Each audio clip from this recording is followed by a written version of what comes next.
think we in there, brother. I think we good. We live. We live. What's good, brother? How we doing, man? Oh, nothing much. Nothing much. How are you?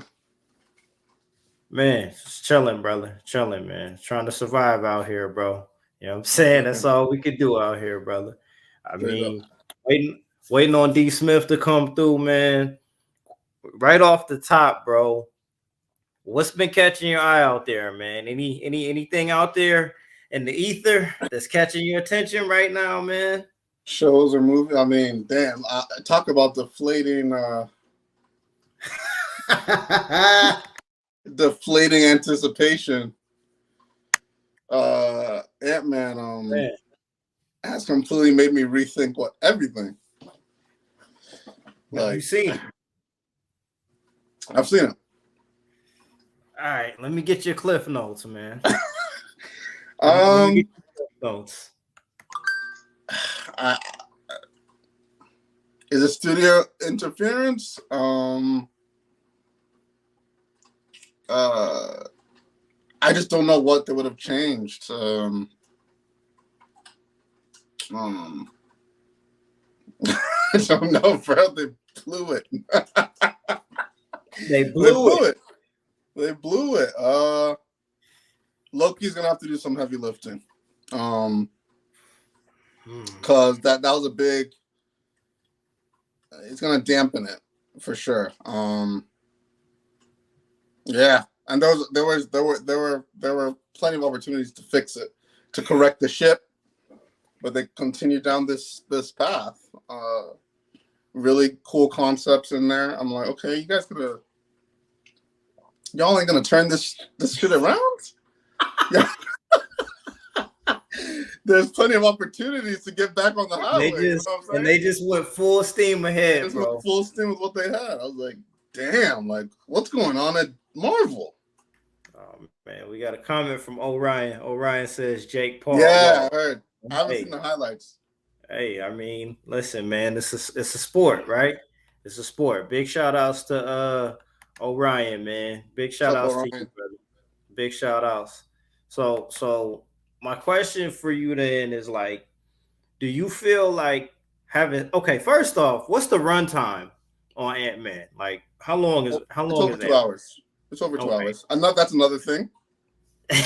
Definitely could have been trimmed that fat. If they were gonna Why? do this, if they were gonna do what they did, at least make it short. Don't do that. Man, Don't. A lot of stuff did not need to. If you're gonna mess it up, make it short. Make it a short car crash. You know what I'm saying?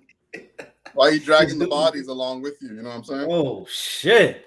So like, do we really need a 2.5 hour Ant-Man? Like, is that If why it was is supposed to be an epic cap to his trilogy, okay, I'll do that. We could have done that, but that's not what we got.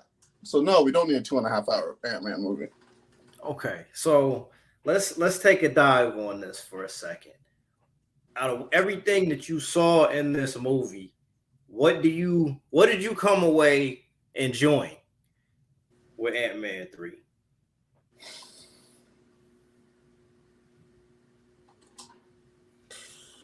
What did I enjoy?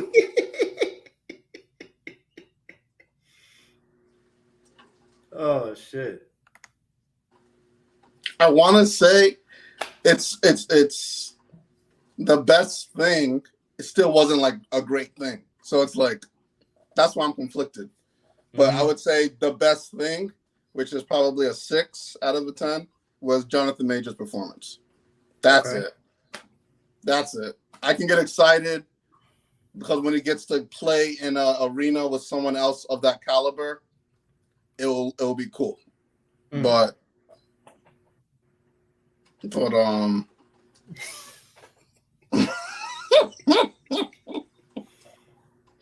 That's um about it. that's it, man. Cool concepts. Can we put concepts? I love the Absolutely. concepts. The concepts were cool. You can make. You know what I would have loved? I was watching. Like, you know what? This should have been a Disney Plus series. This should have Quantumania. been. What happened? So you're saying like Quantumania on its own should have A been a Disney Plus series. series. A Okay. Disney Plus. An eight episode Disney Plus series. Hmm. Because there's some cool So shit. There was some cool shit. You know, it's the quantum realm. They've been talking about it for 2 movies. Like they could have gone into some stuff to make it more strong. Like, ball dropped. So okay, so plot wise, I mean, we don't even got to get into that.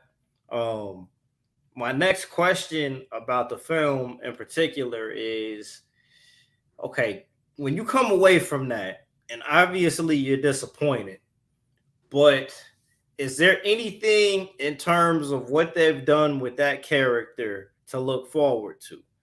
With Or do we not with Ant-Man specifically? With Ant-Man, no, that's the problem.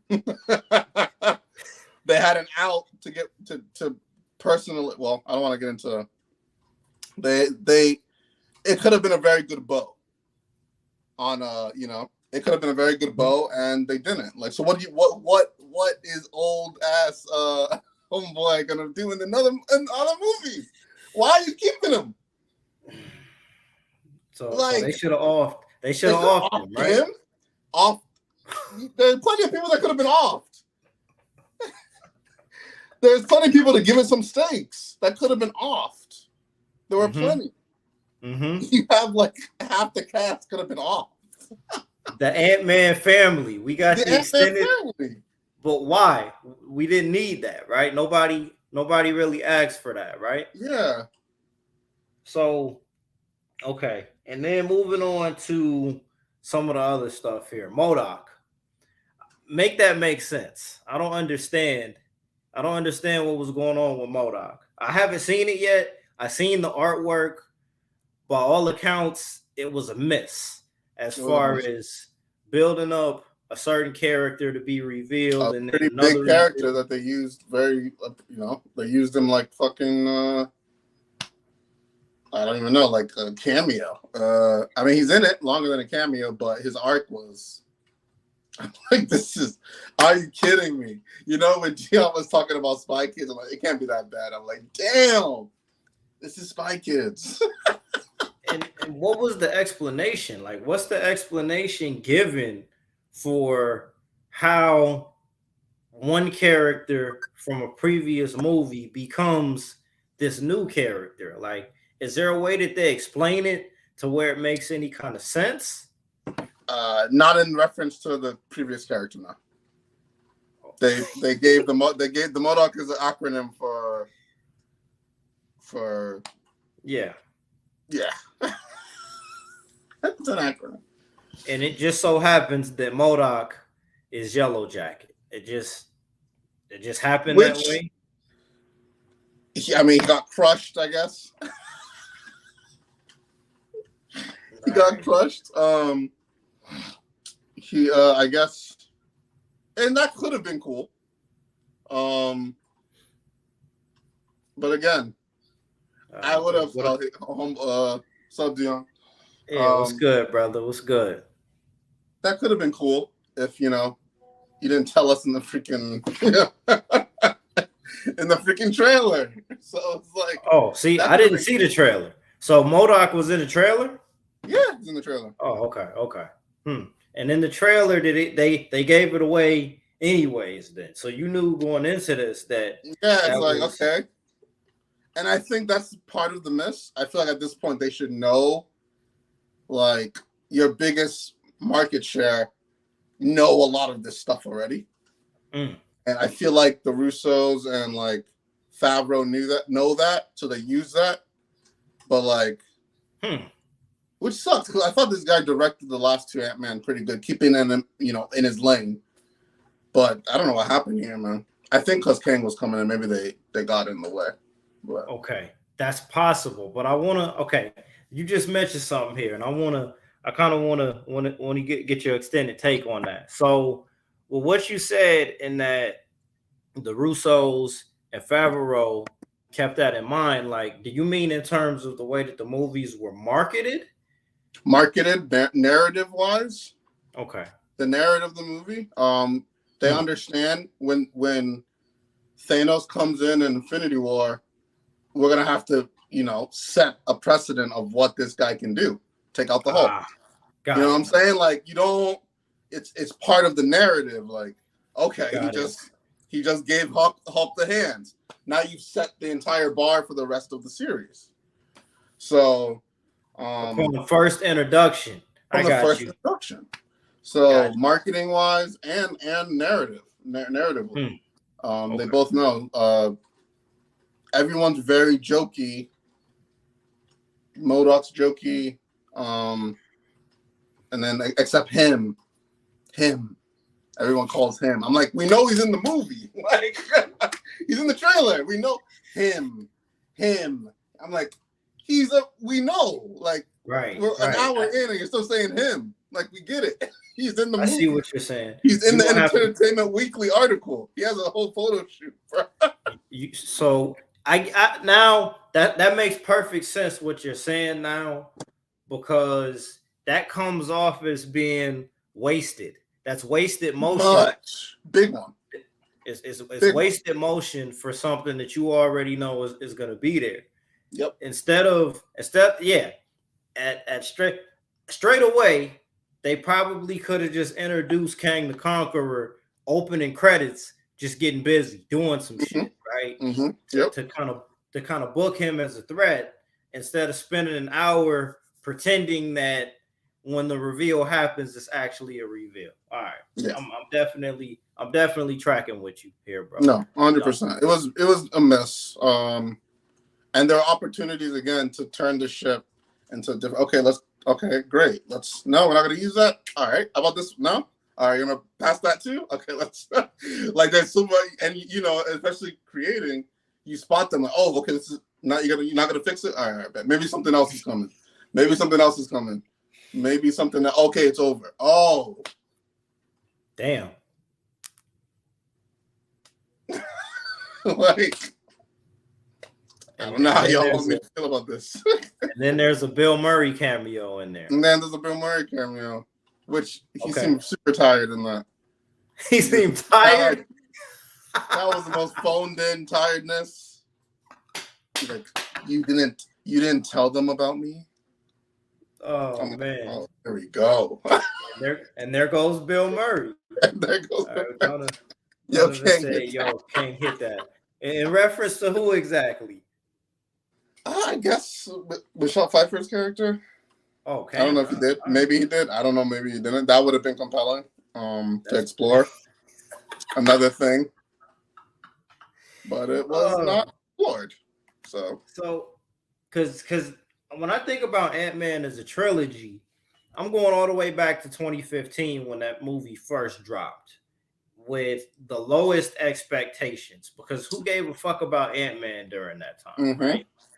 And where they excelled with that first movie is giving us a baseline of what that character was capable of and the world he was occupying. Even though it's in the MCU where we're doing, just about everything under the sun, Ant-Man was grounded in terms of who he was as a person. No superpowers, ex-con, he's got a family, he's a smart guy that made some choices that kind of fucked him up in life. But he's not doing things that are over his head. You're going to watch these movies, you're going to laugh, you're going to be entertained, and you're going to see a character that can do more or less what most people in real life are able to do. Yeah. Is the miscalculation there taking that character and putting him in a setting and having him doing things that are above his head? Because I feel like some of that could play into this as well. Having him do things, and things in regards to the villain, right?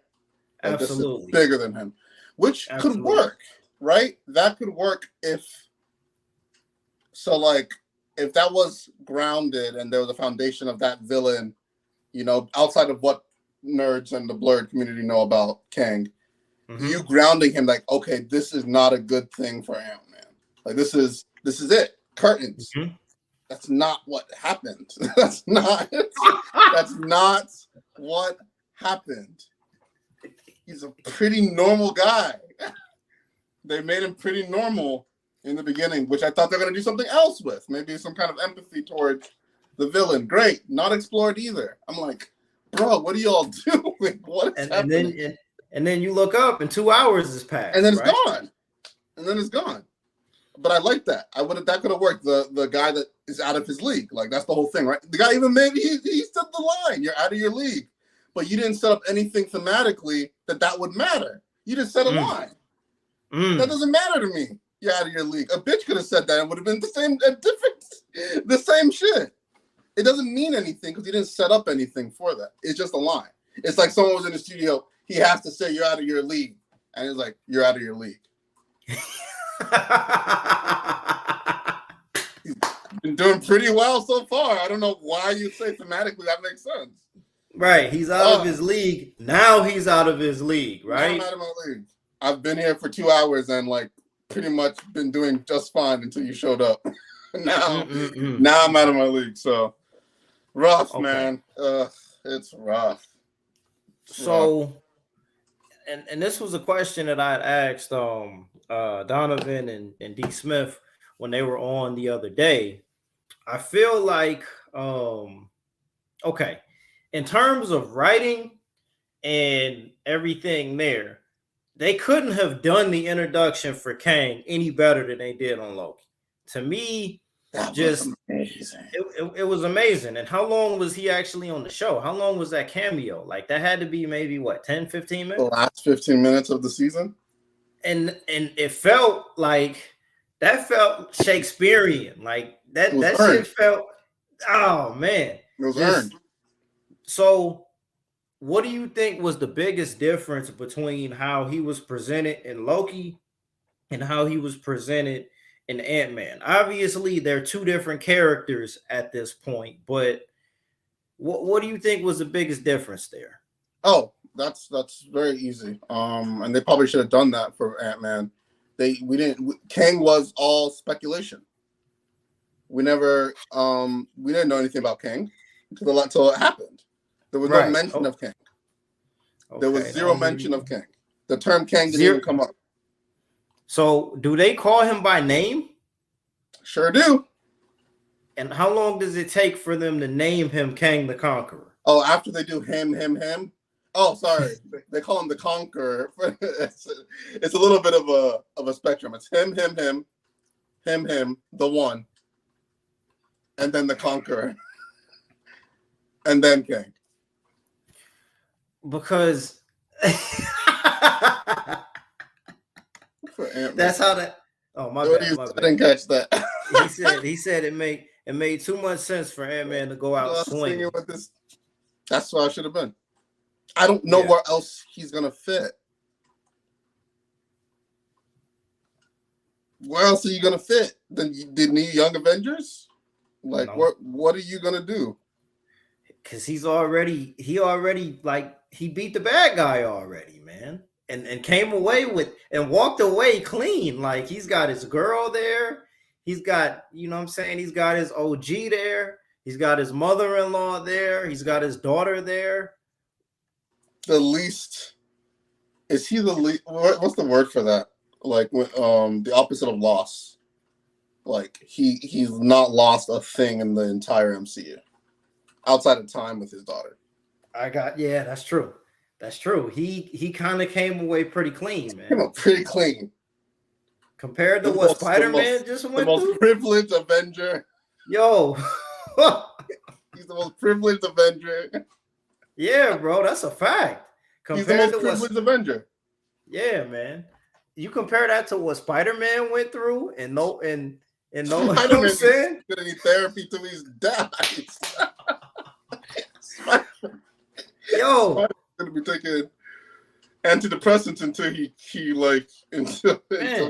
deathbed. Listen, at the end of No Way Home, bro, Spider-Man lost his girl. He lost Aunt May. He lost all of the Stark tech. Had to study for that GED and that most privileged Avenger. Yo, that's kind of crazy, bro. But so hold on, what we got here from Donovan? There's rumors he's in an alternate timeline, and that all the Phase 4 are not in a streamlined continuity, but I think it's capped. That is absolutely. Well, let's hope they don't do that. Yeah, it's too early to cop out like with shit like that. Yeah, that's true. It's too early to start copping out like, oh, that's an alternate. Don't do this. If you own it, just own it. Y'all fucked up. Yep, you got to write your way out of it. So back to Kang here, because I just want to figure this out. Are they kind of implying that when He Who Remains died in Loki, it created the version of the character that you see in Ant-Man 3? Is that where we're going here? That's not touched at all. Okay. The way they played it was, and it's gonna be sticky. I don't even want to, cause I mean, time travel stuff. I always said it's a sticky thing to get into because you kind of got to be bound by whatever your logic is, and once you're bound by your logic, you got to stick to it. Mm-hmm. So that's gonna be a whole sticky thing. But I guess the whole thing with the way they're doing it with multiverse is that, I guess that like there are certain points where you as a person reach that you kind of split off into your different timelines depending on what your choice was. And those versions of him started fighting each other. Right. Now that's interesting. Very. That's interesting there. Yeah. I would love to see some of that. I love you know what I mean? Yeah. Because the exposition dump that we got in Loki was presenting that version of the character as the best of the worst. He was the best of the worst versions of himself because he was honest enough to be like, hey, I did some bad shit, but y'all need me here to keep the other guys from doing worse. That sounds more interesting than anything I've heard about Ant-Man 3. I agree. I wish, and maybe they should have gone into that with like some kind of series or something, because I feel like the ball was dropped. There's a lot you can explore there, man, because there's I don't even know how they're gonna play it, man. Because that version at the end of Loki, this other one is also saying he's the worst. He's the best one. So if you're the best one here, is it before you became that? Like when you start messing with time stuff, is it like there's a point before that moment that you got pulled out of time? It's gonna be that. It's a fun thing to gamble with, but if you're not like, you don't got like a board, you're tracking your stuff, it's very easy to mess up. Very easy. I see it all the time when I mess up time travel stuff. Okay. But it's very interesting. I like it. I think it's very compelling that like the Avengers aren't the focus. I like that like this is just y'all are just in the way of my war against myself kind of thing. I dig that. I dig that if they do it. And if they do it, you know what I'm saying? Man, and the other part that I'm wondering here is, okay, and as far as the character goes, the reason, and I keep making reference to He Who Remains and that version of the character in Loki, it just felt like everything just felt so natural. And even with the way Jonathan Majors was portraying that character, you know what I mean? Leaning back in the chair, eating the apple, you know, he had his goatee grew out, had his hair grew out, the clothes that he was wearing, everything there just felt so comfortable and not, this is the end of the world. These are what the stakes are. Yeah. I feel like some of that got lost in translation. Is it possible that some of that was there as well? Did some of the characterization of Kang the Conqueror get lost in translation between Loki and Quantumania?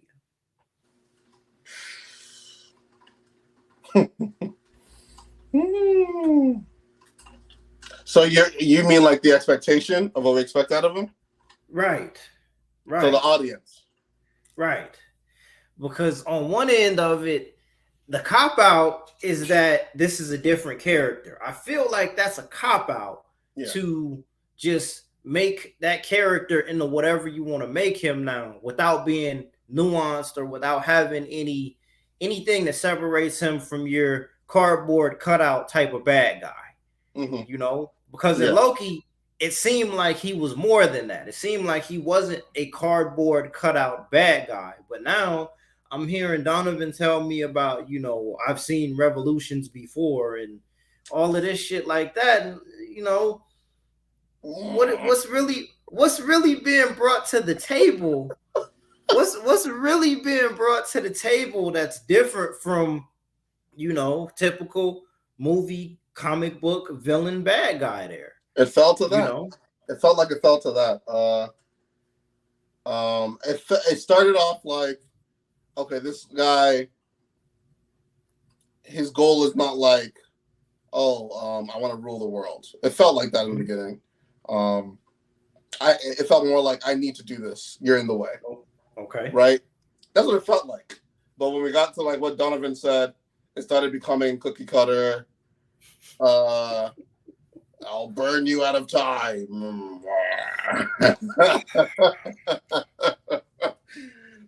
It started becoming that. Heavy lifting, man. Heavy lifting. I'm trying to see if there's ever been a point where the introduction of a villain kind of gets, if they can somehow redeem him. Woo! It did. Because it didn't work. It didn't work with Darkseid. It didn't work with Darkseid. God, no, not Darkseid. And I mean, it didn't work there. I mean, so the next time we see this character, I doubt we see him in Loki season 2. I doubt we see him there. They should have thingy. Oh, okay. So that's confirmed. At least in that post credit.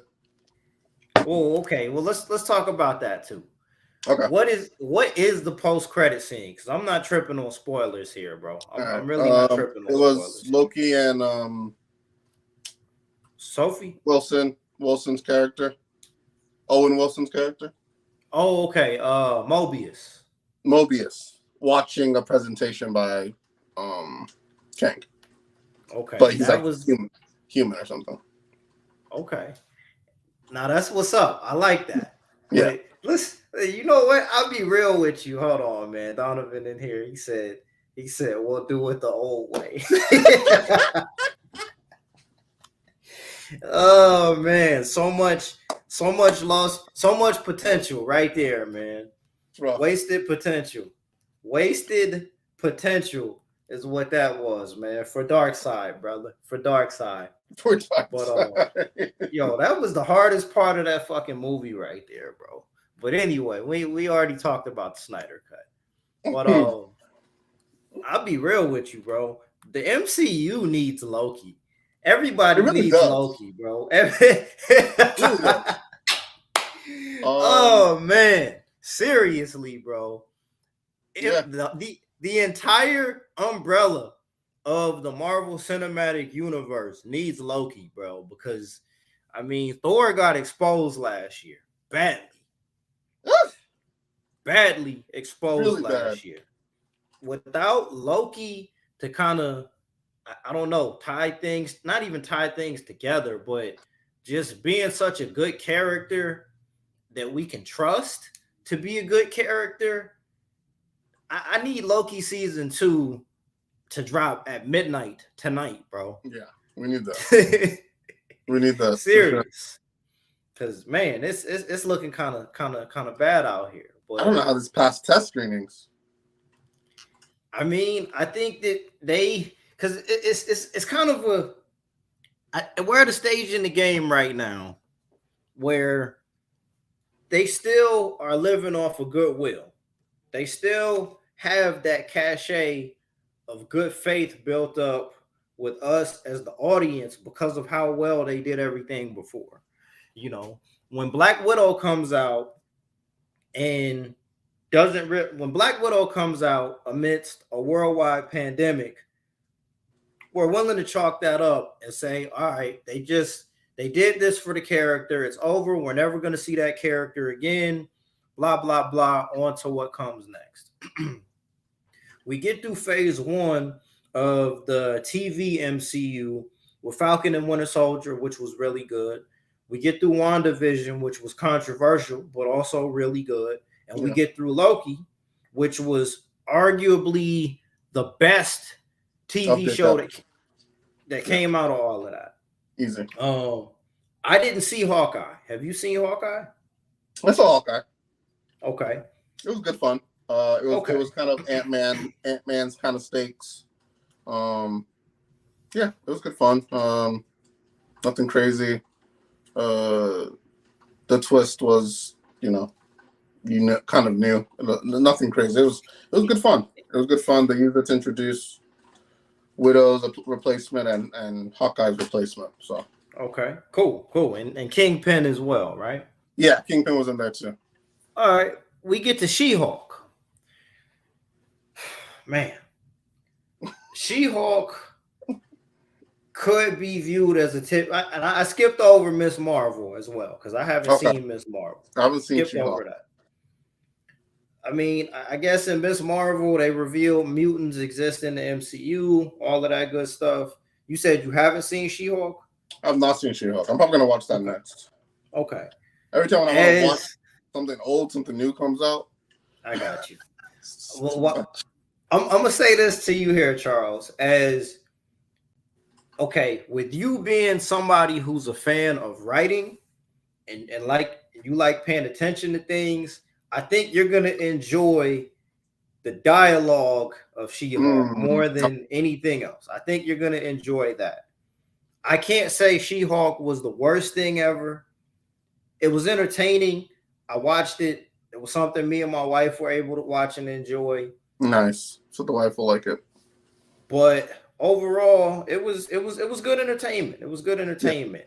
Yeah. I can't grade it on a scale of is this the worst thing that they've ever done, because the intention behind them doing She-Hulk was kind of to point fingers and make fun of some people and have a little bit of fun with the internet. Yeah. They got a little bit meta with She-Hulk in a good way. They paid tributes to Ally McBeal. They made the introduction. Yeah. They paid tributes to Ally McBeal. Primetime Fry. What up, brother? How you doing, dog? How you doing, guys? But they paid tribute there. They introduced Daredevil in a way that was good. They got Wong in there. So She-Hulk was okay, right? So that's the television side of the MCU. We get to the post-Endgame movies here. Doctor Strange, I thought was really good. I enjoyed Doctor Strange. Doctor Strange was good.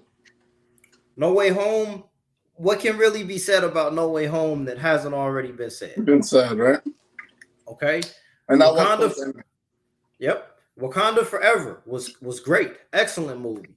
Yeah. Even if the focus there wasn't on world building the way that some of this other stuff is, Ryan Coogler did his thing with that movie. The entire everybody involved with Wakanda Forever put in, I think, grade A performances to make that something. They channeled the grief for sure.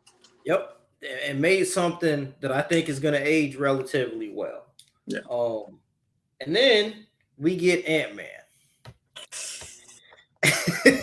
Are we here? We're already here already? And like, you see what I'm saying? And then we get to Ant-Man 3 and it feels like, oh yeah, I forgot about Shang-Chi as well. Shang-Chi was good. That post-Endgame? Yes, but see, Shang-Chi is also different because that was a character introduction. It was. You know, the Eternals, I have nothing good to say about the Eternals. And then Ragnarok happened. So it happened. It's something that happened. It did. But when things go wrong in the MCU now, I think the mistakes are that much more magnified. It's easier to see now where things are going wrong because you know what it looks like when things are going right. True. And I don't know if it's them trying not to follow the formula that got them to the success that they had before, but there are some things that probably could be tightened up here because this sounds like it sounds like we're still trying to put a band-aid on it a little bit. Not fixing the core issue. Is it possible we're doing that as well? Are we trying to put a band-aid on this? I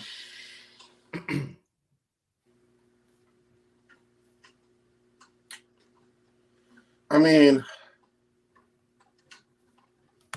is the formula stale? I mean, I like to think that a lot of the films, the older films from the past decade, will still hold up pretty well. They're still pretty good, entertaining wise. And I feel like comparison to them, these ones that even though we're somewhat critical, they still aren't as good as those. Because I think those were they were tighter.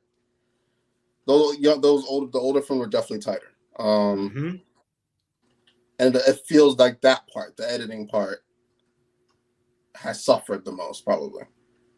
Interesting.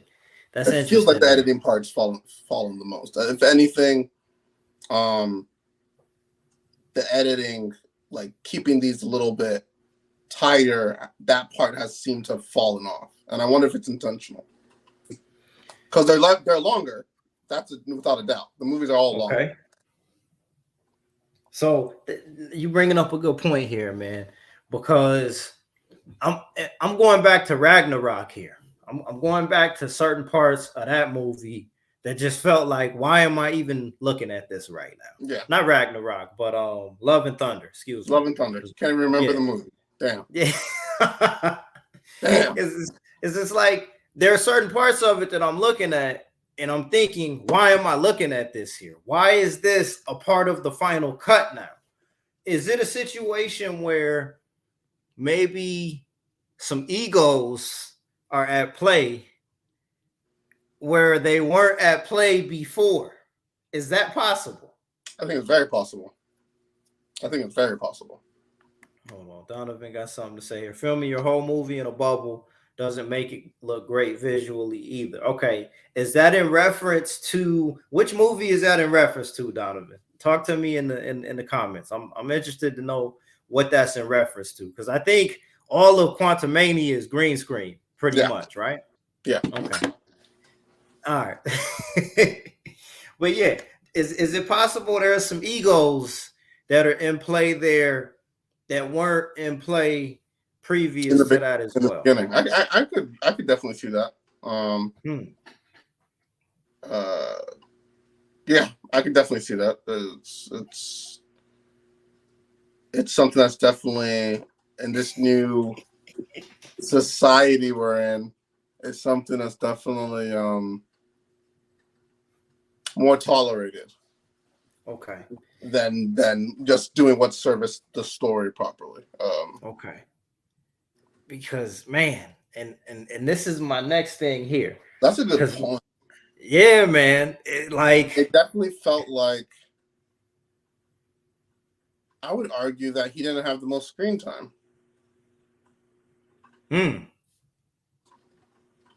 I would argue that, yeah, I would probably say I don't think he had that much more screen time for a movie that's Ant-Man. I wonder. That's very interesting. That could definitely play a large part. You know, all the actors are A stars now. Yep. Reference to Quantum and Love and Thunder, mostly Quantum. Are fucking scoops up. Get them out of here. Hey, well, see, that's a good point there too, because they started. I think they filmed Quantumania, like I think they announced Quantumania summer of 2020. That was when they kind of revealed that Jonathan Majors was going to be in there. So they probably filmed it early 2021, somewhere around there. Mm-hmm. Okay, so that's a good point there too. So the other thing that, man, because I don't know, bro. Like on one end of it, I feel that I don't want to be overly critical because hold on, let me check this here real quick. All right, cool. On one end of it, I don't want to be overly critical because the good shit is still the good shit, man. I still enjoyed Doctor Strange. I enjoyed that a lot, and I think Yeah. like Doctor Strange 2, I mean, a year later is looking pretty good. Sam Raimi was Yeah. doing his I think it fucking aged thing in really there, well. bro. Yeah, I think Like it aged really well. and it's like, damn, like why isn't Sam Raimi getting some more phone calls to be like, hey, brother, you need like Sam, come over here and try to do some things over here, I agree. Yeah, I agree. because he was in his bag over there with Multiverse of Madness. So I can't complain there. Even with Shang-Chi, I couldn't complain there. It's just I feel like the bad parts are kind of weighing down the good shit here, bro. Like maybe I'm reaching there. He said Janet ate up all the screen time. I think you're right. But that is true about I feel like in the beginning, the good shit made everybody else step their game up. So like bingo. Winter Soldier would come out. We got hit with shit. What did we get hit with after Winter Soldier? After Winter Soldier, that was 2015. No, Winter Soldier went right into Age of Ultron. Right Age into of Ultron.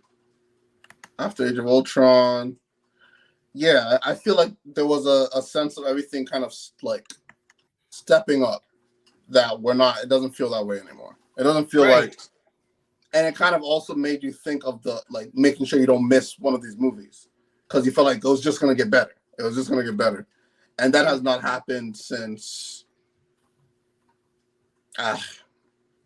It's been wonky since Endgame. It's been like every other movie is gonna be good, or it's not as like, oh, we're hitting it like every month. And it felt like the MCU felt like a baseball team, right? Mm-hmm. It felt like a team where everybody is doing their best for the team. Yep. There are stars here. There might even be some movie stars in here, but we're doing everything all for one. From the production, from the writing, from the editing, from the acting, it never felt like anything was out of bounds to the collective effort that they were trying to put in to move towards this fucking Super Bowl event. And now there's an element of that doesn't feel like it's there the way that it was before. Even with the oh man, because I think we're getting to the tipping point here. 2023 is the tipping point in terms of quality for the MCU, in my opinion, here, brother. And I'll tell you where we're gonna get to that point here. Don't say it. Not my girl. No. Don't sacrifice my girl.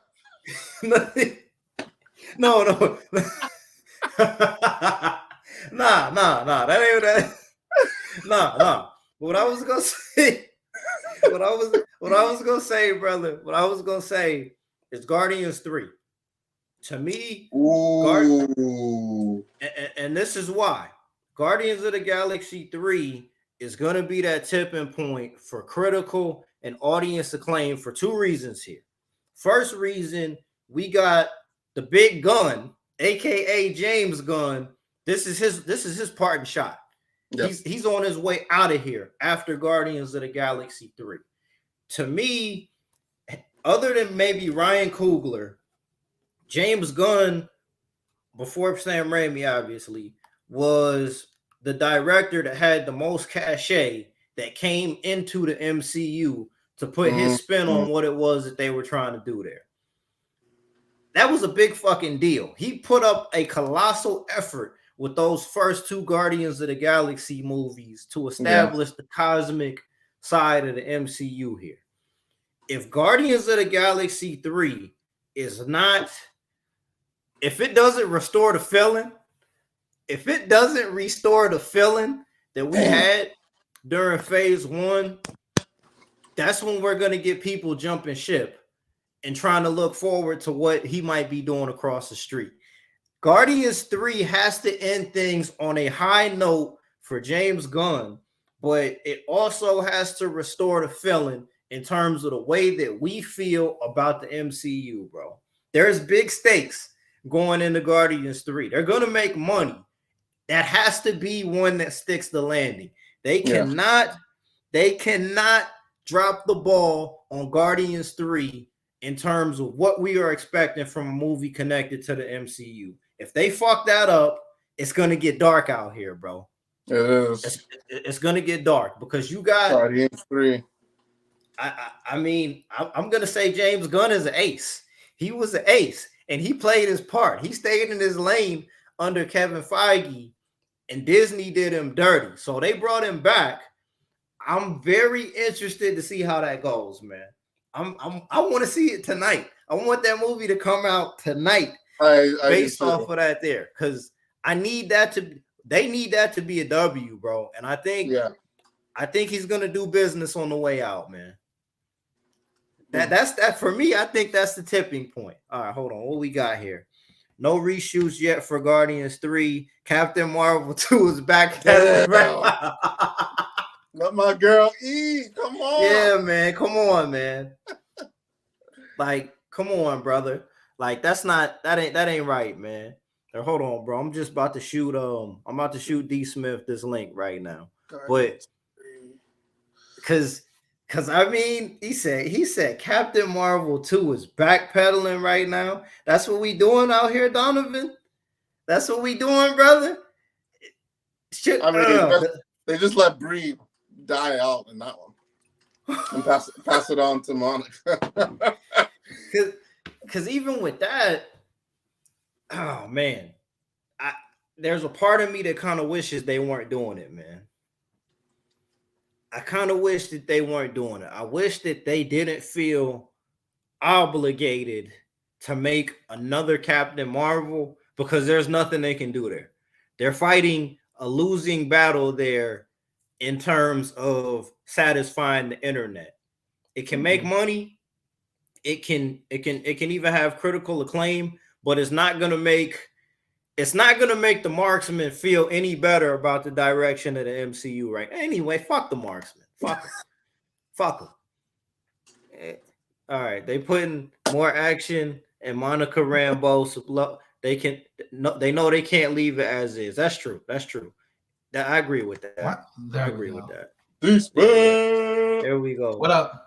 What's good with you, D Smith? The desktop was running slow, bro. The desktop was running slow. I'm like, what? Why we ain't moving yet? There we go. Well, no, I think it took me a minute to see you in the chat there, man. We taking a deep dive on this right now, man. Like, I think I heard of just a little bit. Captain Marvel, man, when that joint drops, and in all of this here, before you get in here, D Smith. What you haven't heard about is Blade. Where's Blade? Yeah. I figured that. Where's Blade? Blade isn't happening at least for a while. Yeah, is it happening at all?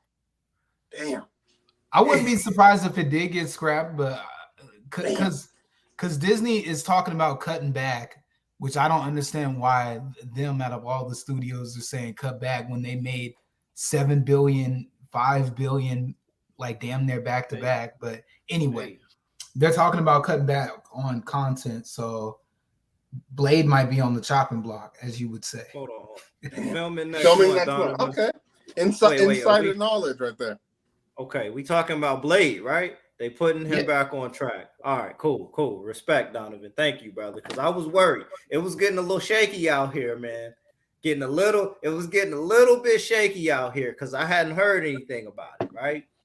But before you jumped in here, D Smith, me and Charles were discussing this here, that the tipping point is 2023. For me, I think Guardians 3 is where people are gonna decide if this isn't good, if this doesn't restore the feeling. We're gonna start really review bombing and choosing to not fuck with this no more. Like, what are your thoughts on that? For you, Charles or D Smith, what do you think the tipping point is for the MCU, if you had to apply it to one particular title or property, and what the time frame is on this here. What's your take on that, brother? I think we're in the tipping point right now, bro. With She-Hulk and all these female centric, the way that the marksmen feel, that's a big contributing factor. The way the movie's been feeling, Ant-Man is, and all the movies coming up now. Even before this, when he got up and announced the slate, what was it, 2018? Or 2019? After Endgame, when they announced that slate, I was like, I was talking about getting off the boat after that anyway. Like, I only saw a few things that I'd show up for every once in a while, but I was talking about getting off the boat because, again, when we were talking about James Gunn, I want to see what the other guys got. I know they don't have anything good, but they need to start getting points on the board. The dynamic needs to start shifting. Somebody's got to start doing something because McDonald's is getting a little old. I'm hoping that Burger King starts making some better, those Flameboro burgers start getting better on the other side. But I think we're going through the tipping point right now. As far as when the big bucket comes and everybody gets off the bus and leaves. Probably like you said, when Guardians of the Galaxy comes out, and if that sucks, that might be it. I know when the Marvels come out, they're gonna. I'm gonna have to start blocking people on YouTube. when that comes, I just don't want to hear it. I don't want to hear it. Because with Guardians 3, from what I've seen in the artwork, I mean, this looks like they're going heavy fan service here, as far as with Star-Lord looking like Star-Lord in the comic books, Adam Warlock getting incorporated there. I can't say that I don't got faith in it, but they got to do things right. They got to tick the boxes and restore that feeling there, man. I don't give a fuck. If James Gunn, if he has to reshoot the opening scene for Guardians 1 just to get people to say, hey, it's back, do it. Do it.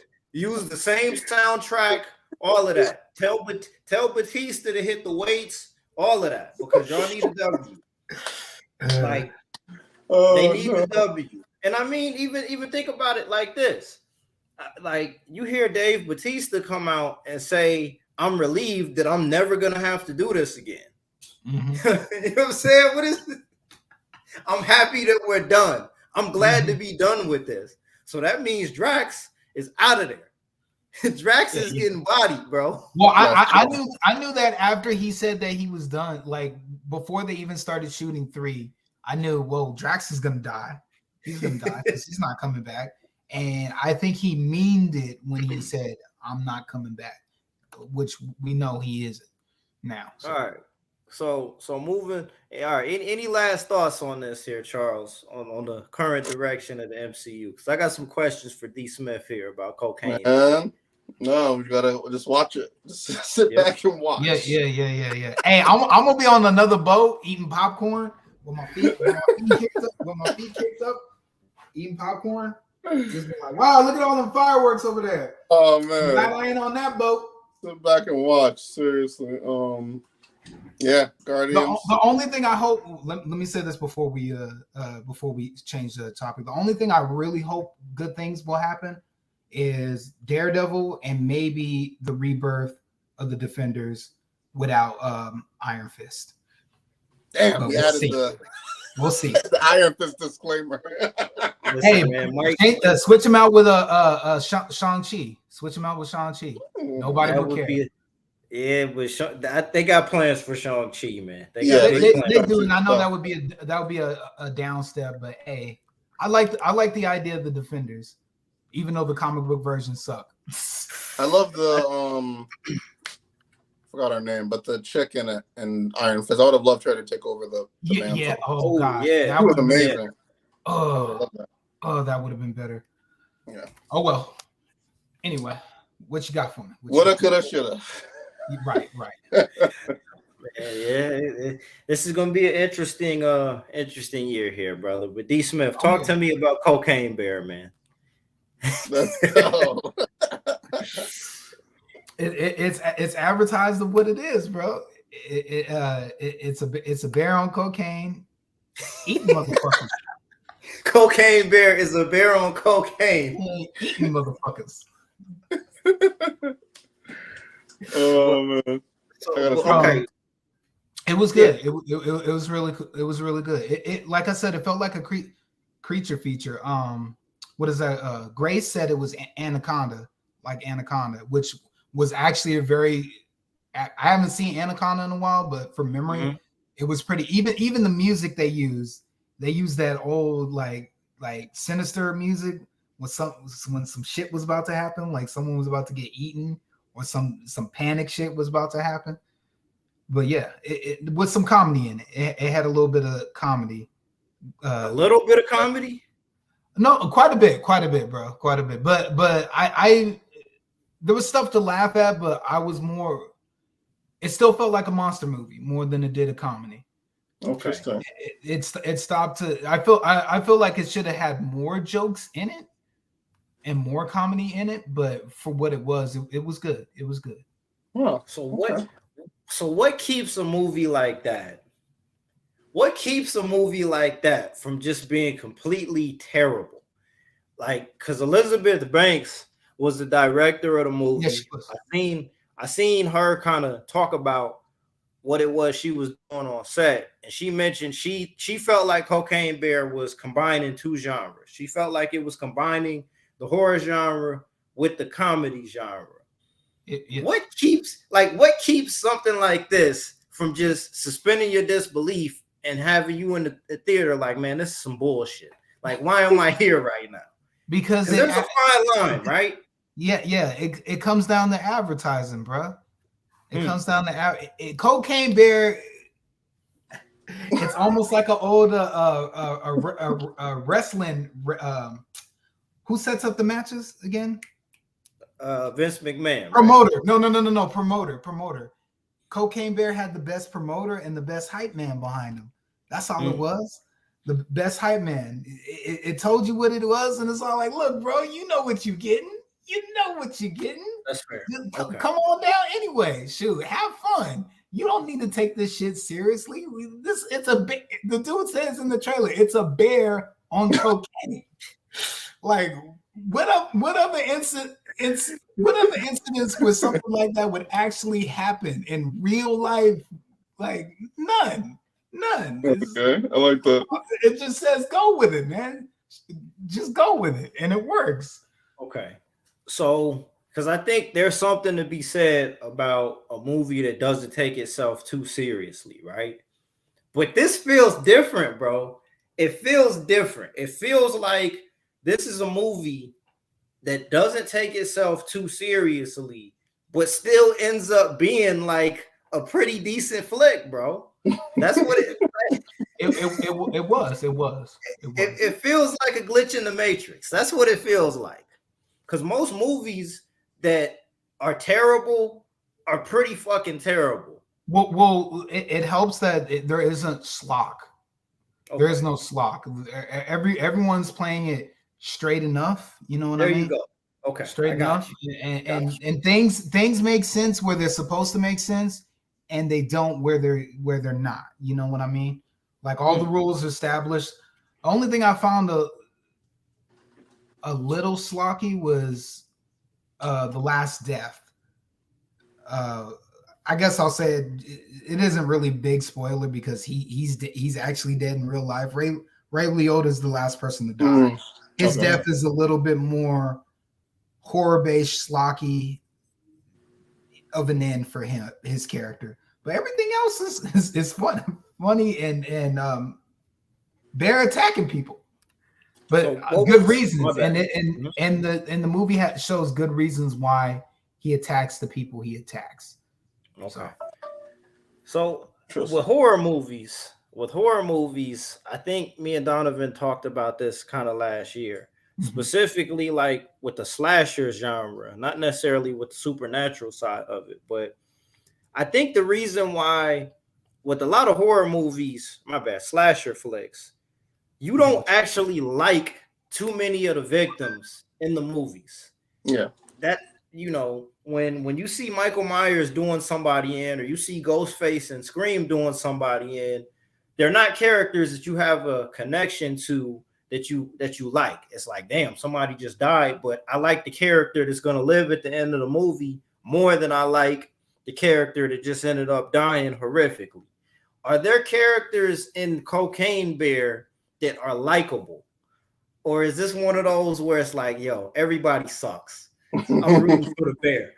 I feel sorry for the people, a couple of the people that die, but are you rooting for the bear? Damn, yes and no. I'm rooting for the. I'm hoping that the people don't die, but I'm also hoping that the bear don't die. A lot of his victims are actually victims. I'll put it to you that way. Okay. I'll put it to you that way. Roller coaster emotions. I'm trying not to spoil it. You understand why the bear is doing it. He has no control of himself, and because of a certain person doing certain things and making certain things happen. Okay. So yeah. Will there be a sequel? I think there shouldn't be, but knowing how, and the way that it ended, we don't need. Well, you know what? Yes, technically, and you'll understand when you see the movie. Technically, quote unquote. If this movie makes money, there will be a sequel. Probably so. What was the turnout in the theater like? Bro, it was pretty full. It was pretty full when I went. So wild. On a Saturday. It is in February, bro. A week before Creed 3. I don't think that matters anymore. Really being honest, man. I don't think that matters anymore. If it's a quality movie, people will show up. The only problem I have is when studios put good movies either the same weekend or the weekend before, because then I'm more hesitant on picking one. I'm picking one. So that's normally how I look at it, because unless it's like again, I'll say this again, June, every weekend in June, I'm gonna be at the movie theaters. I double checked. Every weekend there's a movie. Well, you know what? Except for the last weekend, because there's 5 Saturdays in June or Fridays in June. Yes. So, all right. So yeah. With Cocaine Bear, back to that there. In a different era, would this be a movie that finds its way into your DVD collection? No, but I would definitely invite friends over to watch this shit multiple times. All right. I'll put it to you this way: this will be a blockbuster pickup more often. That's what I'll say. It made more money than Quantum on Friday. I believe Just an Ordinary Guy. Oh man, damn.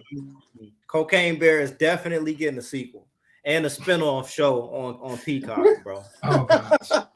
Cocaine Bear. Well, Cocaine Bear is about to become a franchise. I won't watch any of that shit. Hey, listen, can't do it. Can't Adrenaline watch. Yeah, bro. Adrenaline watch. Oh shit! Hey, I like that, Charles. I like that. Is that what it's gonna be called, Charles? Cocaine Bear 2, Adrenaline watch. Yeah, bro. Man. But I mean, listen, Elizabeth Banks. It sounds like she's redeemed herself from directing Charlie's Angels a couple years ago. So yeah, that's right. Oh, I still haven't seen it. Oh, well, nobody saw it. Nobody. I mean, respectfully, Uncle Jack, like, hey, nobody even. Respectfully, brother, nobody saw it. But yeah, man. Other than that, man, what else is going on out here in the world? What y'all been encountering out here in the world, man? Not much. Yeah, nothing really. Caught up on Last of Us. I know what I got. Y'all probably already talked about it. I got a where's it at from my angle?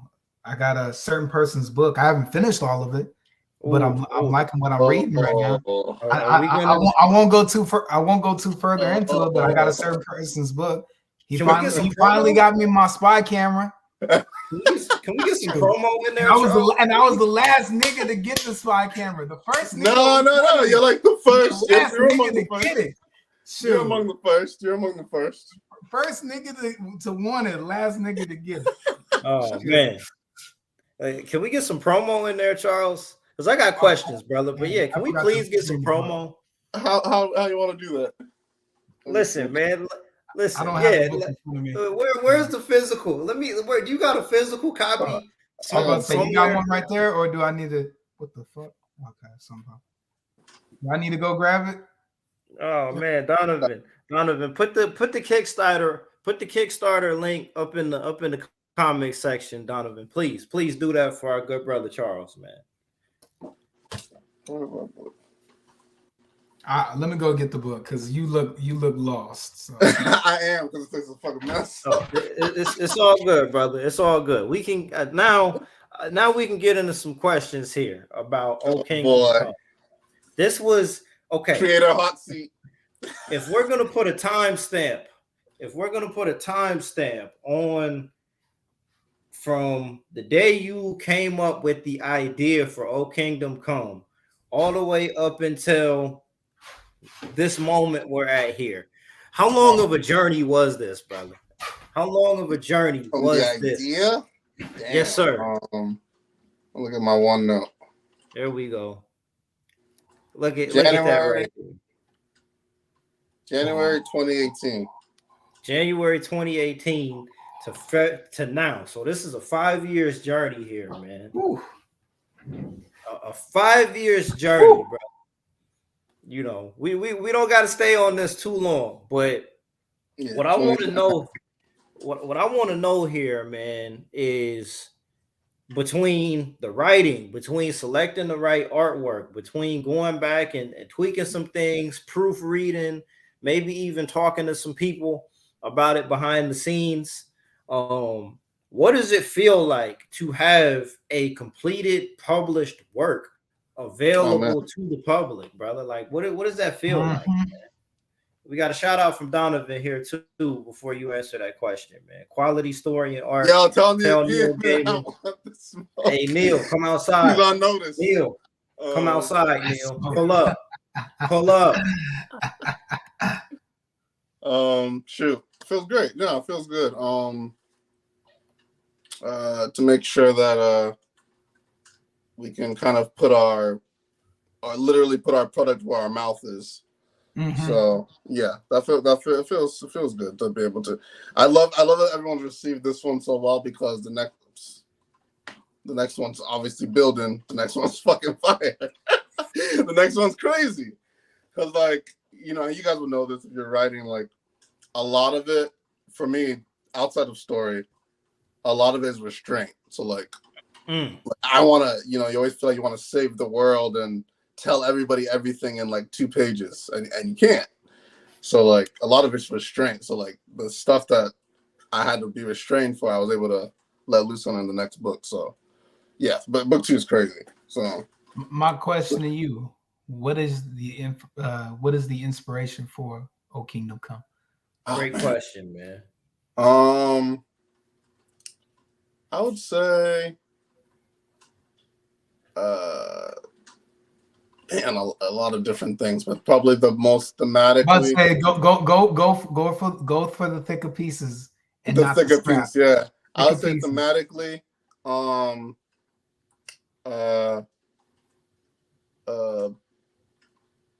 Black endurance or African endurance. Or Black endurance, third one. Like me and some friends I went to school with, we always talk about how it's almost like things would be so much better if we weren't so durable. Mm-hmm. Like we can just take so much Like, so that's probably the biggest that concept, like being able to take so much punishment. So, and I explore that. So that's probably the biggest thing. Like, how much can people take, Man, before they break? So yeah, Okay. that's probably the biggest. Okay, I see. Man, I see. that's so with book one. Oh man, hold on. What we got, Donovan? My man said Zara at the ready. Yeah. So Yeah. I mean, man, like, so the next step here, book one is done. So you've all okay.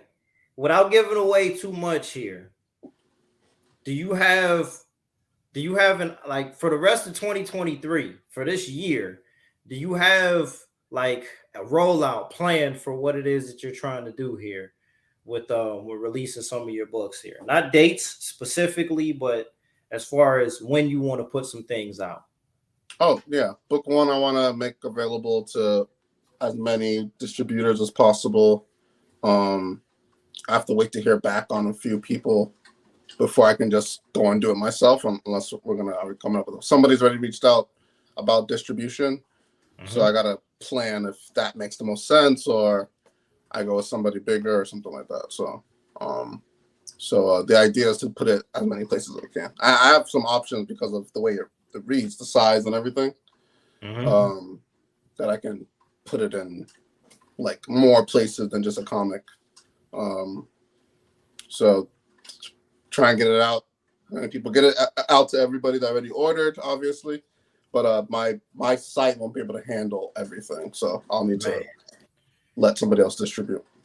Okay, and as of right now, the physical copies are available for purchase on Kickstarter? No, okay, on the site, okingdomcome.com. Okay, okingdomcome.com is where we can purchase the physical books. All right, perfect. Got you. Because I wasn't too sure about that. I seen the Kickstarter. Oh yeah, I wasn't sure about that. That was old. Yeah, like, because this whole thing, there's no manual how to do this shit. Do I do the Kickstarter? Do I just make it and then put on a site? And I'm glad I went through that process, because I had to find out that, okay, I'm not gonna make floppies. I'm not making 10 issues of this. It's not gonna happen, bro. Make the book. Let it be meaty. Let it stay with people, and go from there. That's the best thing to do for this. There's other things that would work for that format. Does not work for this. okingdomcome.com. That is where this book is available for purchase right now.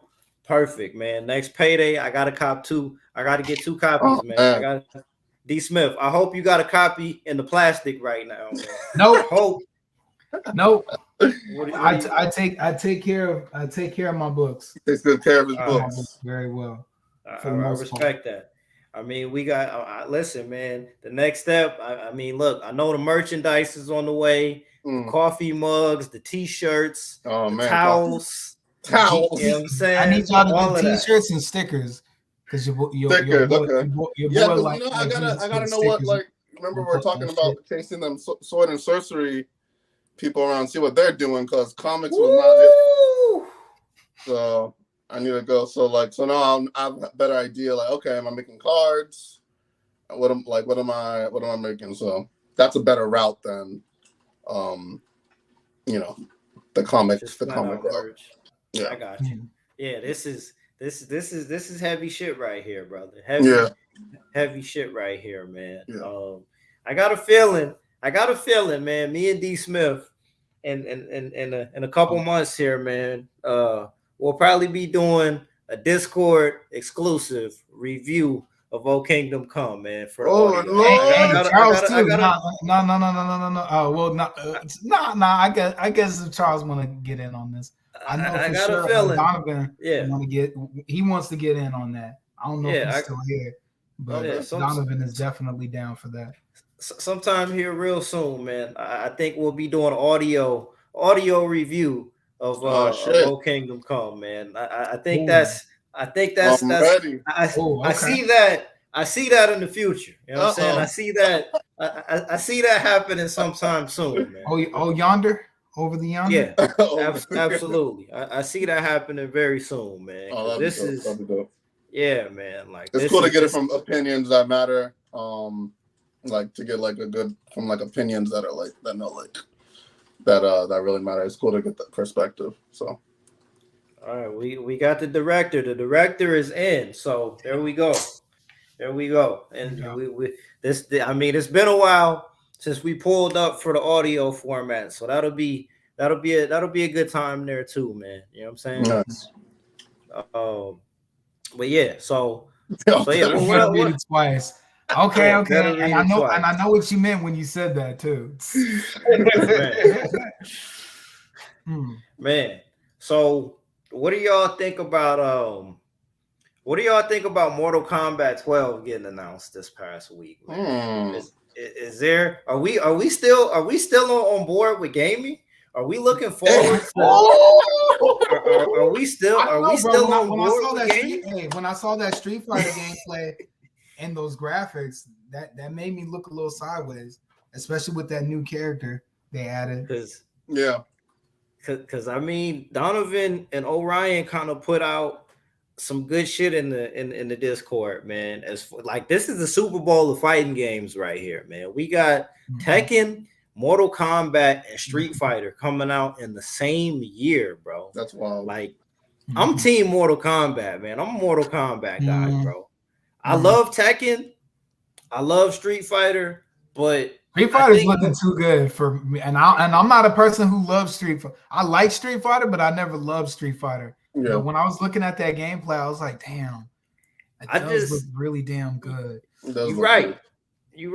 But with Mortal Kombat, the thing that they've mastered, especially with that being an American kind of made product, with Ed Boon has mastered the art of anticipation for Mortal Kombat. He's mastered that in a way that other games and other genres don't really do that. With Mortal Kombat, when you know it's coming, when you say Mortal Kombat, there's a brand that's attached to Mortal it. Mondays, was it?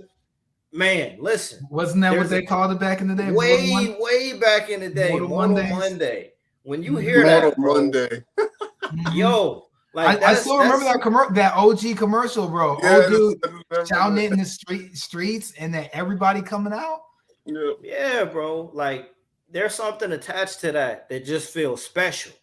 I love Tekken, I love Street Fighter, but Mortal Kombat feels special, bro. And I can't explain why. Hey, I'm sorry to interrupt, brother. No, go ahead, brother. Where's the gameplay? The other two got gameplay already out. So you ain't getting gameplay before. We're not gonna see it. We'll get a trailer for Mortal Kombat over the summer. Okay. And I don't think we get. I'm gonna hold you to that. I'm gonna hold you to that.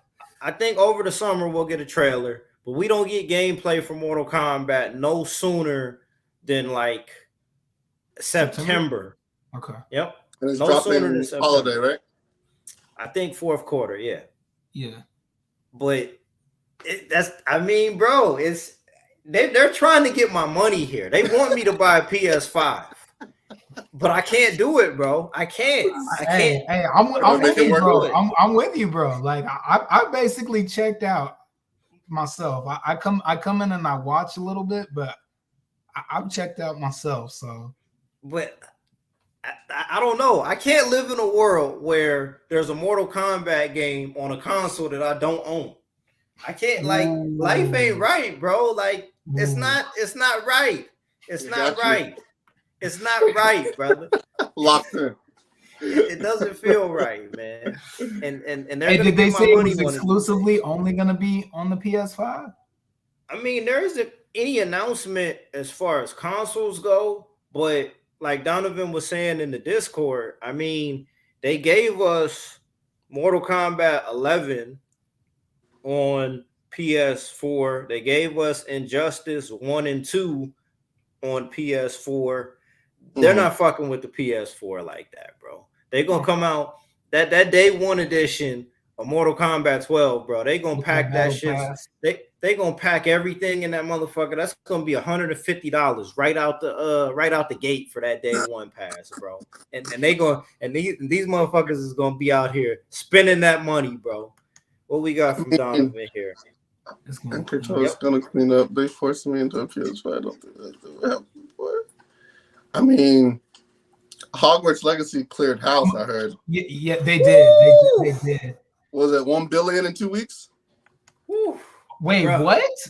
1 billion in 2 weeks? Bro, That's double check that. I don't know if them numbers are that high, but they did clean house for sure. That's disgusting. Hey, Uncle Jack, but what does that say about Harry Potter? That ain't going nowhere no time soon, huh? Big business, man. Mhm. Big pimping, spending cheese. Listen, 850 million in 2 weeks. That's close. That's just- much a billion. It's a billion now. Nah. That's close. I'm gonna say that's close. I'm gonna be petty and say that's close. they gonna get. I mean, listen. That's close. That ain't quite it, but damn, that's listen. like the pasta. Like the That's some money. how much we wait today?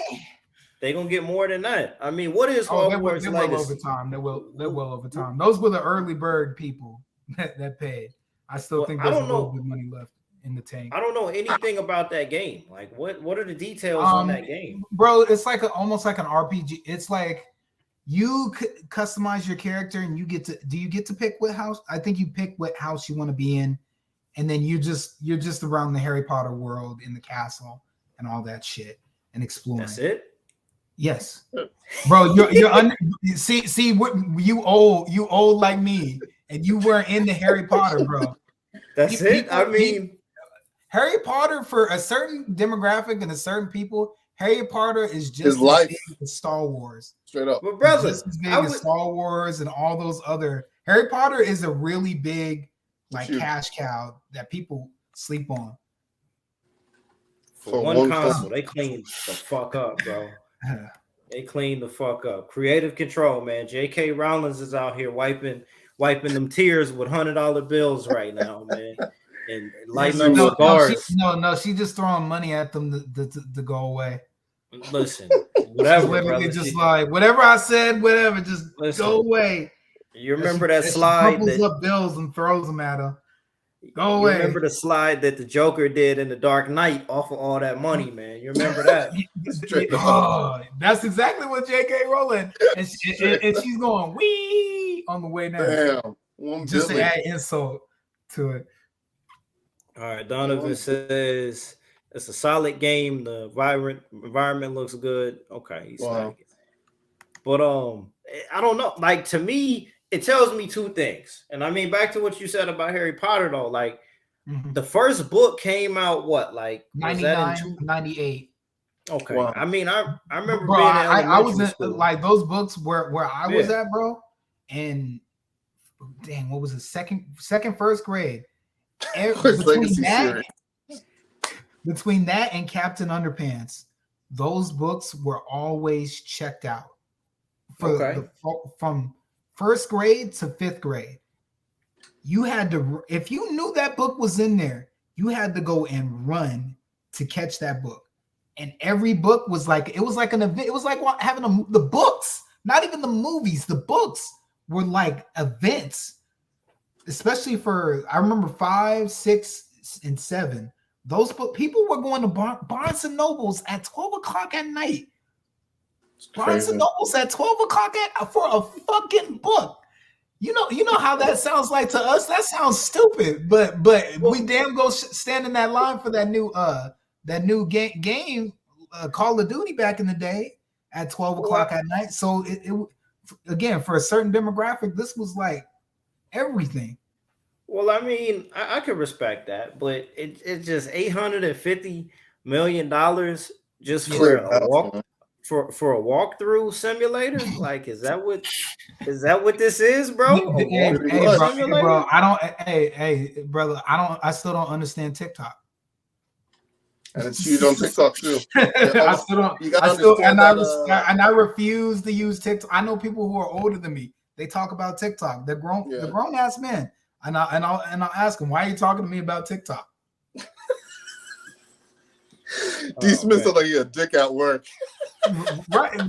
No, it's just that's how it is, bro.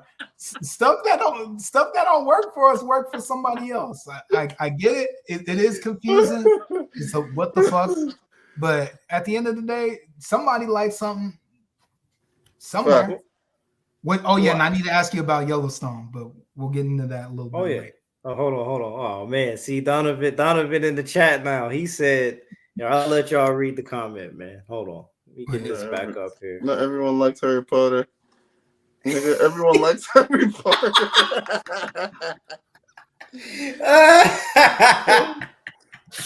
Oh man, well there you go. That's how you make $850 million. That's how you do that in 2 weeks, Yep. man. Yep. Oh, Was there anything else to that? I guess young adult, like Harry Potter. Like a series wait, like that? are you asking? Does it? Is there anything to the lore, the world, or it's Franchise-wise, like lore? Was there anything? There was a book, and I hope they adapt it. But there is a story, a play that she wrote about Harry Potter's kid. It didn't do well, but I'll let you look it up. The foundation is really good. I think it's called something Child. Foundation. It's called The Foundation? No. It's called. I don't remember the name, but it's like Child something. Okay. Child something, and it's about Harry Potter's son and his problems that he's having. Oh, it and passes on. Him dealing with the idea that his dad was the chosen one and he's a loser. So he's Boruto. yeah, that doesn't sound very interesting, brother. The concept could Hunger be good. Games. Okay. There you go. Yeah, Hunger Games was the only good challenger for. That's a Harry good point. Damn. Because how did Hunger Games? Didn't it fizzle out? That's what I was just about to say. Towards the end, those last two movies were not good at all. No, I checked out after the third movie. The first and the second one. After because I didn't. I remember the Harry Potter films. After the third or fourth, they started clearing a Billy every release. So I was wondering if there's anything like that. That was heavyweight. Listen, they was on a 50 Cent run, bro. Yeah. as someone who saw most of them in theaters, yes. I seen none of them, but they went on a 50 Cent. That was a 50 Cent run right there, bro. That was box office bullying that they were doing up in them. Oh man, you're right about that, bro. Oh man, like that was scary. That was a little, man. Listen, and it's crazy because like J.K. Rowling, she doesn't give a fuck. I don't think there's nothing just in terms of where things are now. I don't know. I mean, they're gonna do a Hogwarts Legacy TV show, yes, but she might not be able to do anything new outside of the Harry Potter bubble. But when you got it like that, you don't need to, man. You don't need to. Nope. When you print money, look at George Lucas. Look at George Lucas. Well, yeah, that's true. And I mean, George Lucas, you're right about that. That man doesn't got to get out of his bed to do nothing, bro. No. But it's interesting you bring that up about Hunger Games because that was the only real challenger. And even then, only solid challenger. There were others, but we don't care or remember them. Well, I mean, and okay, which other ones really like made money though, and were bankable? That's why I said there were challengers, but there's always the little kid that want to talk shit, but all you gotta do is hit him with the little flinch, and he gives up real quick. Because we were adults. Like by the time Hunger Games came out, we were all adults already. Yeah, I think I was in like the end of high school by the time the first one came out. Yeah, and even then, I don't think that there was like that kind of became like a phenomenon overnight. I don't know that anybody had expectations for that to blow up the way that it did. Maybe I'm alone on that. No, I agree. I agree. Right. Oh wait, Was it the books Twilight. for Hunger Twilight. Games, or was it only the movies? It was I was the. about to say, I feel Twilight like was the Hunger same thing Games. too. Well, yeah, but I'll give credit where it's due. They I'm about got to say, they got bro, the, where I was at, Twilight was blowing them girls Twilight. was Hold going on. nuts. Hold on. Where Look, I was Donovan at. talking. Donovan talking big shit right now. Narnia, Man. get out of here. Golden Compass, get out of here. Oh, see, He talking big shit right now. Hold on, it keeps going. Nothing that nobody remembered, bro. Nothing that Nah, nobody keeps remembered going. or cared. Percy All Jackson, those why other get outta contenders, they here. stepped up Like there and he that. just said, "Fuck out of here, fuck out of here, fuck out of here." Oh man, which Golden The Compass host? was that? The one? You remember Wait the a minute. host, Donovan? Which That one was too? Golden Compass? Yeah, Was you that the see? one with- The polar bear, with the polar bears. with the armor Oh, on. okay. I thought that was Jack. See, I thought that nobody was a joint. remembered, bro. Nobody I thought that was a remembered joint on with camera. Jackie Chan and Jet Li. That's what I thought it was. That wasn't Golden Compass. No, that was Forbidden Golden Kingdom. Calf. No, that was the Forbidden Kingdom. Why the Oh, fuck was I sorry. thinking Forbidden Kingdom? And whatever. Anyways, y'all made your point. Y'all definitely made your point here, man. Because that shit was wow. The Narnia, because that's crazy. Because Oh, okay, Chronicles of Narnia, yeah. have y'all heard of because they redid it. They redid Chronicles of Narnia into And His still- Dark it Materials. Still shit the bed. Oh wait, Well, I mean, I His thought Dark Materials. was Golden Compass. No, that's Narnia, right? Are His those Dark things Materials. connected? Those are two different franchises. Because Dark Materials is Narnia. Oh shit! Is that the same franchise? It is, bro. It could have been made by the same creator. No, I'm telling you, Dark They're the same Materials, Dark Materials, and Narnia are the same story, bro. Wow. I don't remember this so long ago. Because like with His Dark Materials, they just took what it was that like was really in the books and put it into the TV show. Dude, And Chronicles of Narnia was like the Hollywood version of what His Dark Materials were. His Dark Materials is the Golden Compass in the U.S. Oh, all right, my bad. I had it mixed up. Y'all are right. No, I think you're right. I think they're all linked. I think Right. Narnia, Golden So Compass, they're part and of Dark the, so Materials they're part of the same franchise. They're part of the same franchise. Hey, Which they means they were fucked in up the 3 same world. times. Hey, what it was they were in the same world on a different map. They dropped the ball 3 times. Well, I heard Dark Materials was a pretty good TV show. Just nobody But watched it didn't get through though. You're right. It didn't pop. You're right. It didn't pop. And You're right. they had They- McAvoy. yeah. They had James McAvoy. So Yeah, they did. They wasted his time too. they bro. wasted a McAvoy. They wasted his. Wasted a McAvoy, He bro. said they fucked up 3 times. Damn. They You're rebranded and fucked it up 3 times. Mhm. Hey, you're out of there. Timing is everything. Yep, Yeah. should have left it alone, man. J.K. Rowling, she broke the mold, and then it was a wrap for everybody else. That's that's just how it is, man. It is. It's And I always crazy. tell, my sister writes for Entertainment Weekly, and Mhm. I'll tell her like, oh man, I have this concept, and I'm like, fuck, but it's so much like this. And then she's like, just why do you always do that? Just do it. I'm like, you don't get it. Yeah. If it's already if there's already something similar, like it's human nature. Even if like my daughter's learning to read, you learn by comparison. Facts. That's literally how the brain works. You associate something to something else. Mhm. So if there's something that's too close to what you're doing, you become a subversion of that thing. It's just nature. You got unless you like obliterate that first one, Mhm. Blow it you out of the completely water. take it out like that. Oh, this is a better version of, you know what I'm saying? That if you're not doing that, you're just coming on the same level, forget it. You're done. And how often does that happen? Respectfully, much. how often does the thing that comes after the thing that broke the mold really end up being better than that? Because you're Very not only few competing. times. You got to go down Mhm. a whole new road. It's like the Matrix and Mhm. the Matrix and Blade Runner. It's like Terminator and Terminator 2. James Cameron. Same dude. That son of a bitch, James Did Cameron. it twice. Son of a bitch. You gotta, because I'm guessing if they did it 3 times, there must be material there. That a studio's like, this must be good. Let's try again. Right.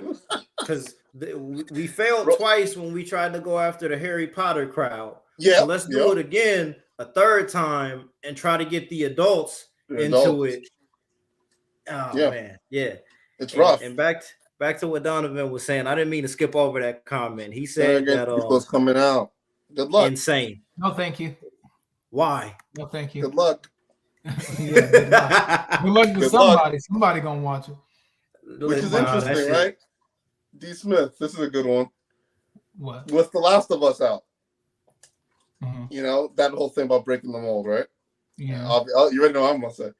With what Walking Dead did those first 4 or 5 seasons, untouchable TV. Peak. What people are saying, that Last of Us has somehow jumped over The Walking Dead. How do you feel about that? Oh, as someone who didn't get far in The Walking Dead, those are some tough. That's some heavy shit. But I believe that. I believe that because The Last of Us was a solid story, and I knew and figured it would be a good adaptation. I knew it was gonna win. I didn't know what level it was gonna win by, but I knew it was gonna win because the story was too solid. It was too solid. So saying that don't surprise me. And when you have a series that had too much dead weight on it anyway,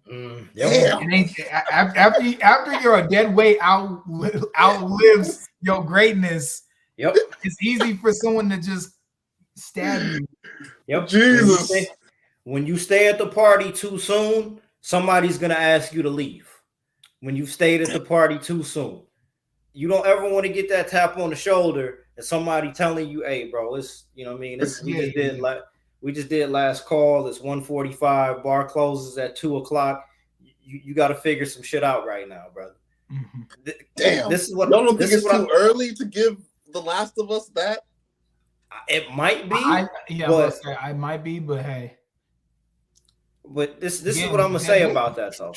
Well, this is what I'm gonna say about that though. The reason why people are making those comments as early as they are is because HBO consistently figures out a way to get every audience interested in their product. The Walking Dead, for as good as it was during its peak, didn't get everybody feeling as though they had a piece of what was on screen. That is very underrated when you think about ratings, critical reception, and overall good feelings that people have towards a particular product. There's never been a CNN article written about any episode of The Walking Dead. Even though Warner Media owns CNN, that's inside baseball though. Your average consumer just looks at CNN every morning just like I do and says, "Oh, there's an article about a TV show on HBO Max. All right, I'll read about it." And then they got these glowing reviews from your upper crust literary television critics. It's on a different scale, bro. It's not. It's almost like fighting with one hand behind your back. It's almost like doing that. You know what I'm saying? What we got, Donovan? We got to revisit this after season 1. All right, we got Chaotic 1. Big shout out to Chaotic 1. Walking Dead. I'm an OG. I stay forever. And listen, that's what they did. That's what they did, brother. You got The Walking Dead, Fear the Walking Dead, Tales from the Walking Dead, The Walking Dead World Beyond, Dead Island. No, my bad. Island of the Dead. I'm sorry. And then we got the Rick Grimes spinoff that was supposed to be a movie about him and Michonne. That's not a movie no more. You know what I'm saying? We had 3 video games. Yeah, they got their nut. Damn. Right. The Walking Dead was the ultimate form of job security and TV. They made a lot of cast members and staff money. I'm being trained right now to milk anything. Enough to hit to the bone. Straight to the bone. Straight to the bone. Yep, Uncle Jack is right. Nice. The Walking Dead is. I mean, listen. At the end of the year, The Last of Us is bringing home trophies, bro. They're bringing home like trophies next year at the Emmys and at the Golden Globes. A TV show, them even more. A TV show based on a video game is going to win gold next year, bro. The Walking Dead was never respected by TV critics the way that. How many episodes of The Last of Us are on right now? Like 5, 6, 7, something like that. 6, yeah. The Walking Dead was never respected by that side of television the way that half of a season of The Last of Us is respected. Dude, don't say that. I agree. If you know what you know, I agree. But if you know what you know, Charles, which I know you do, and I know you do as well, D. Smith, for us that know what we were watching at the time we were watching it, it's not fair. But they filled the lost void. You think you can just fill the lost void? Y'all remember when Lost was on? Like people glued to their TVs. Hey, the times are changing, brother. Times are changing. Times are right changing. there with you. We're gonna pretend like they didn't fill the lost void. I'm right there with you on cable TV. On cable TV every Sunday. I'm right there with you, Charles. I'm right there with you. They dropped the ball, great, but like those 4 seasons, 5 seasons, beautiful television. I'm right there with you. Like you ready to cry, Charles? I'm pissed. No, because, listen, hey, I'm pissed off. This is the whole point, right? Like I'm pissed off too. Right, I'm pissed off too because it's all about the perception. It's all about the perception of the product. Well, the timing of it as well. But you were never going to get The Walking Dead was never going to get the kind of praise that it got because of the audience that followed it. The comic book audience, while still profitable, with that being the most profitable genre right now, it wasn't a superhero comic. It was a hard-edged kind of thing with Southern characters. And you know what I'm saying? This is predating the typical comic book mold. No, it didn't. And this is predating The Last of Us even coming out as a video game. Yeah. Mm-hmm. If it dropped, they were inspired. Yes, they were very inspired. They were very inspired. Charles with his glass be like, now you gonna look at me and tell me that y'all didn't steal some of that shit. Like, come on. Like, there's a very small sample size for post-apocalyptic world where there's zombies everywhere. But it's a little hard to say you weren't inspired. Come on now. Come on. I'm with you on that, but it's good. It's a good show. I can't get on the wagon that it's better. I'm sorry, impossible. Like Walking Dead, like plus that twist, that never before seen twist that if you die you turn. Like that's huge. That's huge. That's huge. That's a massive twist. That was one of the biggest twists in TV. And they did Nobody that. Nobody would have ever thought if you die you turn. Nobody would have thought that. I'll say this though, they fucked up towards the end because towards the end is when they changed the rules on what the walkers were able to do. Oh God, I don't want to know.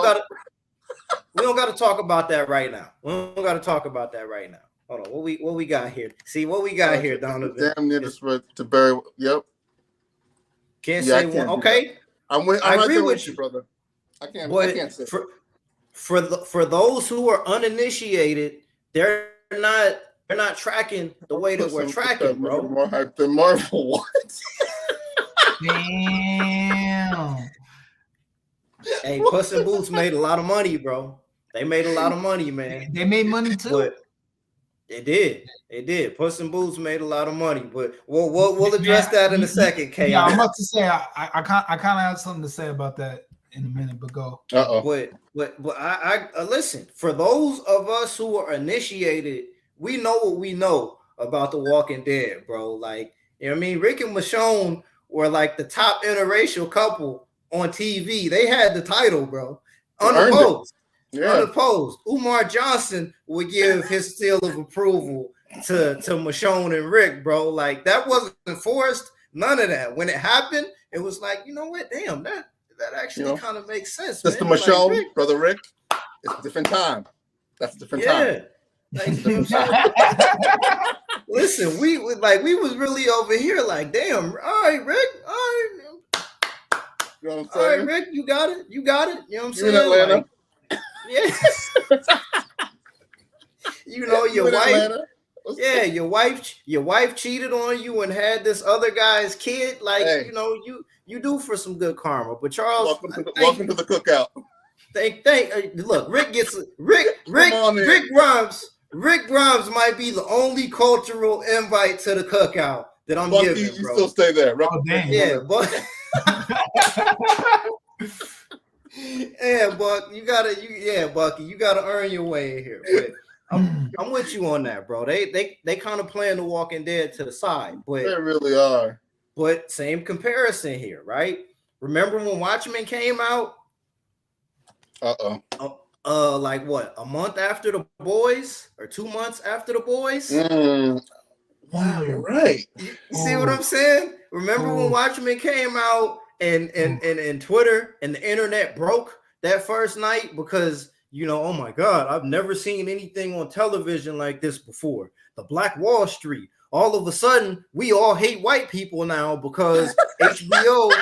Like, bro, if you really knew what was going, like, listen, that was nasty. That was nasty work out there, bro. That was nasty work. And speaking of nasty work, Rick's wife was for the streets. Oh man, chaotic says LOL. Absolutely. And Donovan says fuck Watchmen. But let's just back up here. I can guarantee you. Damn, bro. But I'm this is where we're going with this though. Go. For those who are uninitiated and seen Watchmen, although I feel like it took a dip midway through the season, I bought into it because for the superhero genre and knowing that HBO was attached to it for television, that elevated it inherently because it's like, damn, what got HBO interested in Watchmen? Yeah.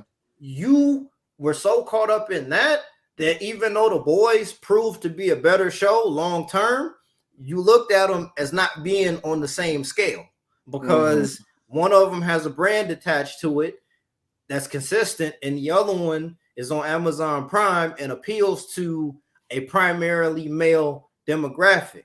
You know what I'm saying? They tried to hit you they tried to tell you that you like caviar, even though that steak dinner you had is good just as much, even though you don't even like caviar.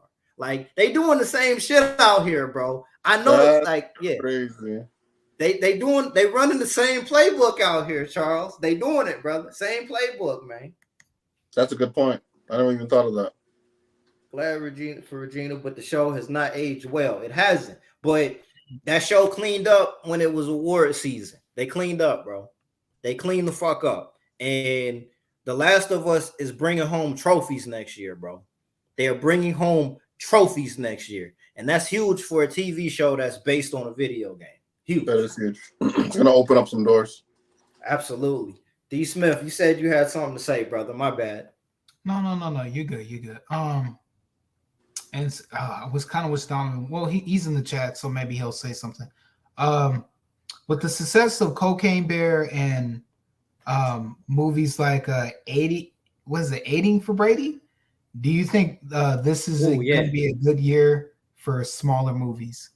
Because smaller movies seem to be bringing in some money and being lucrative this year. I hope so.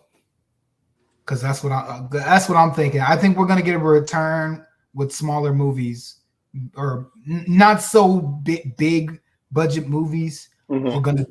Are gonna take some of that money home this year. And I wanted to see what y'all think. I sincerely hope so, because I know 2021 was not a good year for the smaller budget movies. 2022 probably wasn't either. 2021, there were two movies that I went to see, bro. Did y'all see Zola? Have y'all seen that movie before, bro? Insane. It's insane fucking movie, bro. Insane. We did a review of it on the channel. Okay. And then there's another movie that I saw called The Green Knight in 2020. Yeah. I remember your review on The Green Knight. And that was an amazing movie, bro. Artistically, from the writing, it was amazing, and nobody went to see it. Mm-hmm. In a different era. Oh man, I love that fucking movie. I don't know if I need to see it again because whatever, I definitely need to see it again. All right, you know what, Charles? If you putting your stamp on that, I might need to. I might need to catch it again. But I'm glad I got to see it in theaters specifically, and nobody went to see it. Well, what you're saying, D. Smith, I hope that it's true. I hope that some of these smaller movies get over that budget line and clear that budget. I hope so, man, because all the good shit can't just be on streaming. Yeah. I was just gonna say to follow up on that. Do you think this year movie theaters will clean up and they'll actually start like really like more people will come back to the theaters this year? I think so. I think more people are gonna go back to the movies this year. I feel like if there was a list of our blockbuster franchises, over half of them are coming out of movies this year. Transformers, Marvel, DC, Trevor Spring, Summerliner, Heads Up will be rolling. Yeah, I feel like out of the list of franchises, fast, like all of them are coming out this year. Yeah, like all the big franchises come out with a movie this year. So yeah, they're gonna clean house. So like, said fuck that, and went back to sleep. Got an invite, and he still said no. Sure. So like, the fall lineup is what's going to be interesting. What's in the fall? I don't know. Like nothing's. That's what I'm saying. That's about it. That's what I'm saying. I'm sorry.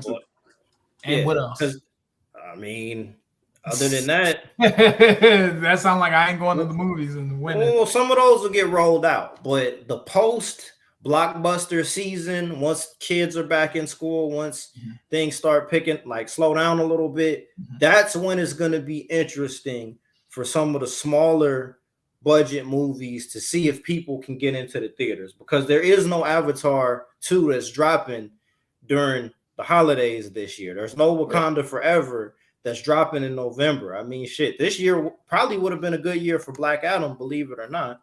But you know, at the right point, it would have been a good. They need to put more movies near New Year's, because that's when I go to the movie. I like to go to the movies. I agree. Once the movie is semi decent, I will make an attempt to go to the movies during New Year's. Let's see here. He said, "What's the big Christmas movie this year?" It remains to be seen, man. Yes, Aquaman. Little Mermaid's the summer. Almost all the stuff is in the summer and spring. Pixar's got something. No, that's in June. Pixar doesn't have anything? No, they have something, but that plays in June. Plays in June? Elemental. It plays in June. Oh man, Chaotic one going off in the chat right now. He said, "I paid for Puss in Boots and ate that shit with my dinner like it was a Super Bowl. So yeah, I gotta be invested." I agree. I'm not, and that's what maybe it comes down to. Yeah, I'm gonna say maybe that's what it is more, because as we talked about last time, we were doing this. You know, there's so many things trying to get our attention, and I find myself looking at something, and if I'm not even remotely interested, I'll just drop it. Right. But so with what Donovan, and this goes back to what you said before too. I don't want to get too lost and caught up here, but the post blockbuster season, I think, ends in August. Your summer movie going season ends, like I say, mid-August to late August. September, I say mid-August. Yeah.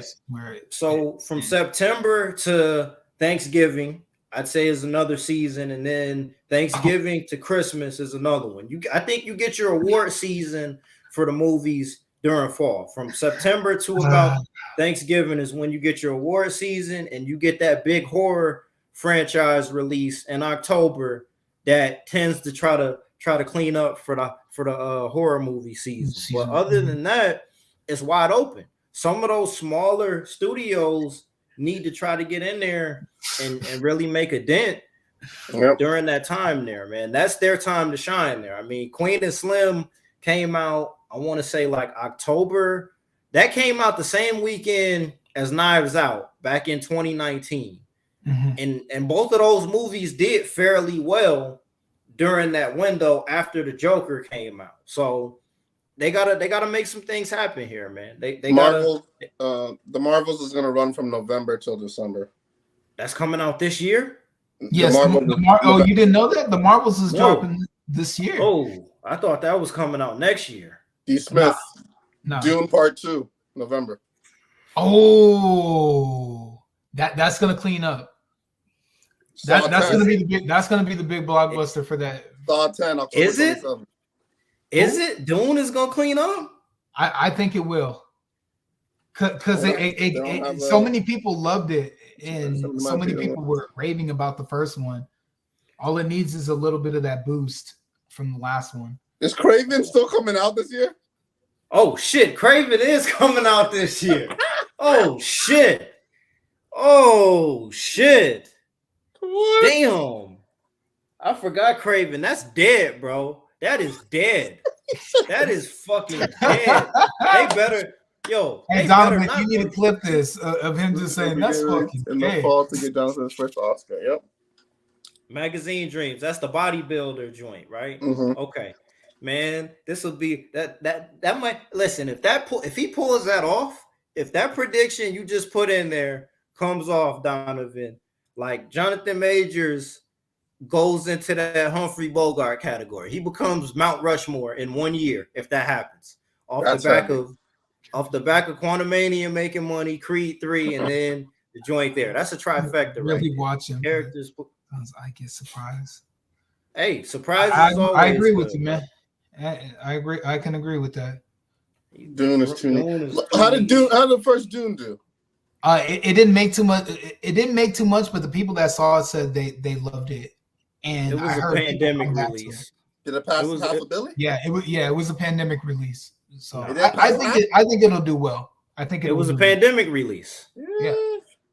Yeah, they split the ticket with that. It was HBO Max and theaters. Mm-hmm. Yeah, they split the ticket. It had a great cast. The cast was like amazing, but yeah, I mean, No. I just did that come out Christmas? No. That came out Christmas 21, right?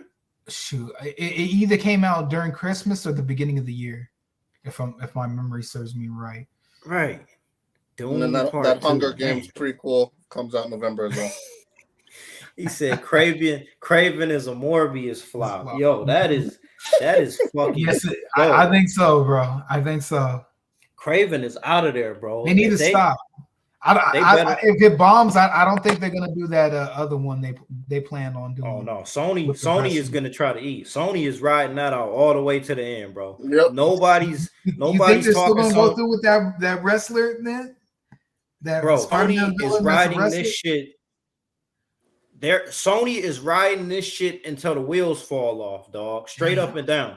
There's no talking them off of that ledge, bro. As long as they can put out Venom Part 3 and clear their nut on that, they're good to go, bro. They're like Tom Hardy is writing Venom 3, bro. He's writing Venom 3. Is that confirmed, or are you just saying that? No, bro, like that shit's confirmed. Tom Hardy is writing Venom 3, bro. Like Sony, there's no talking them down. Sony is gonna get their shit in, bro. That you can't tell them they can't when they got $1 billion off of No Way Home and dusted off Tobey Maguire and revitalized. They eating off of Kevin Feige's plate. Shoot. As they should be. As you damn right. As they should be. Listen, Kevin Feige be looking at them like they a damn raccoon. Be like, hey. Listen, brother. If other studios played along them same lines, they'd still be around right now and not a part of the Disney collection on the app. If other studios played along them same lines, dog, Sony said we ain't going out like no band leader. PlayStation, motherfucker. Just straight up. All right. Crazy. A better movie, G. I didn't listen. Hey, a lot of people didn't. Up until Charles reminded us. I forgot about that shit too, bro. Oh no. All right, Donovan said it's a sand version of Blade Runner. Great film, but not accessible. Exactly. Same director. Same Exactly. director. That guy's in his bag too, though. That motherfucker. Hey, so is it safe to say that he might be a sleeper then? It's a sleeper, yeah, but No. Him as a director. You remember we had to talk about who are the Dennis Villeneuve. Because he did the one joint too, didn't he? Arrival. And I heard that was great. It was amazing. So is it safe to say that he might be a sleeper? I don't know if he has any hits. No, but still, But, like, quality wise, like he hasn't found his mainstream success is what I'm getting at. I would say that backdoor he's batting 1,000. Because even Arrival takes some like batting at least 100. Yeah, even Arrival it takes some thinking to digest that. He doesn't dumb it down at all. He's on Nolan. That was my movie of the year when that came out. He definitely read the book that Nolan wrote and added a couple chapters to that book. But I think Christopher Nolan would have looked at Dune and been like, nah, I'm staying away from that one. I'm staying away from that one. I don't think that nuclear bomb looking nice. Let me Oh. By the way, are any of y'all going to see that? I'm gonna try to get in. I'm not gonna see that shit, bro. I'm not gonna see that. He's a sleeper director. Oh man. Okay. Man. Someone else can atone to that too. Get to direct Blade Runner, and yeah, you do.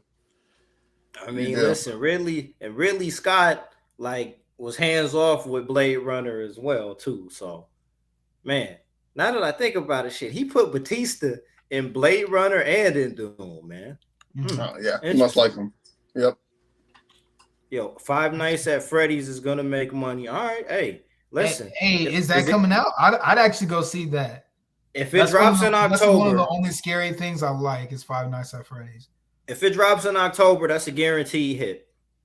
Guaranteed hit if they drop it around Halloween, man.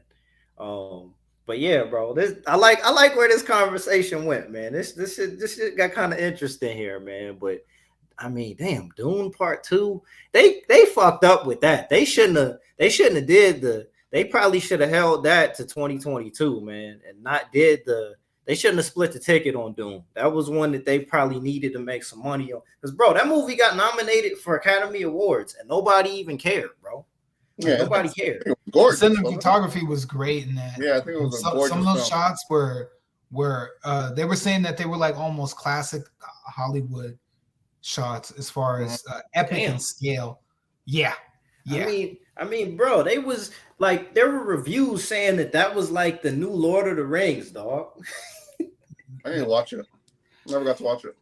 And who watched Dune when it came out in the 80s?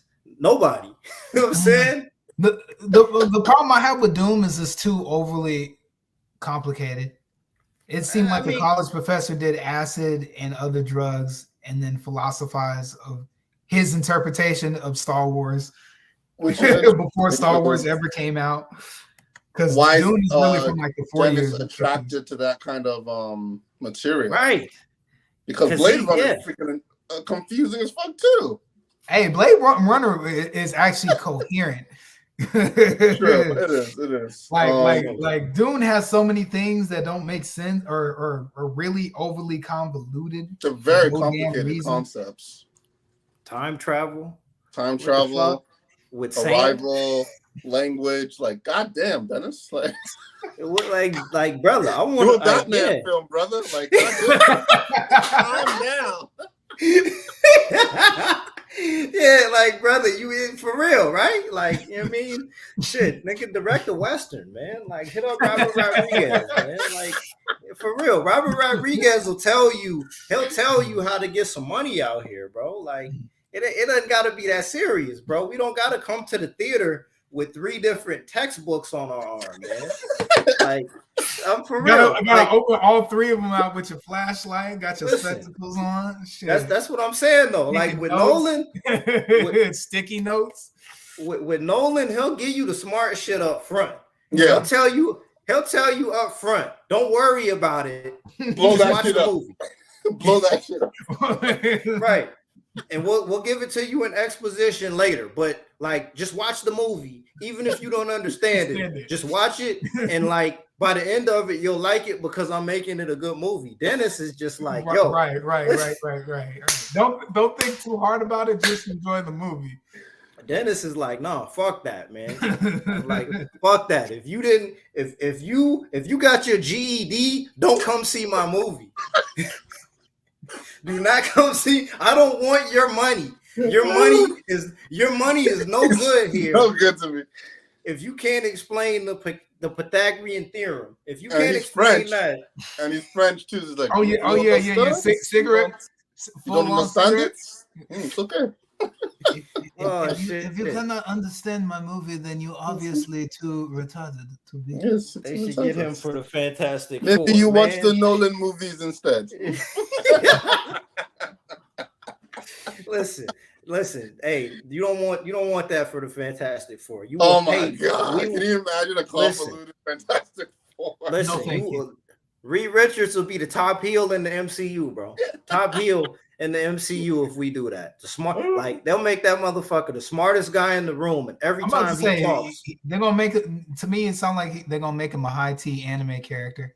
Listen, Explanations for everything to the audience. With the doing the glasses thing.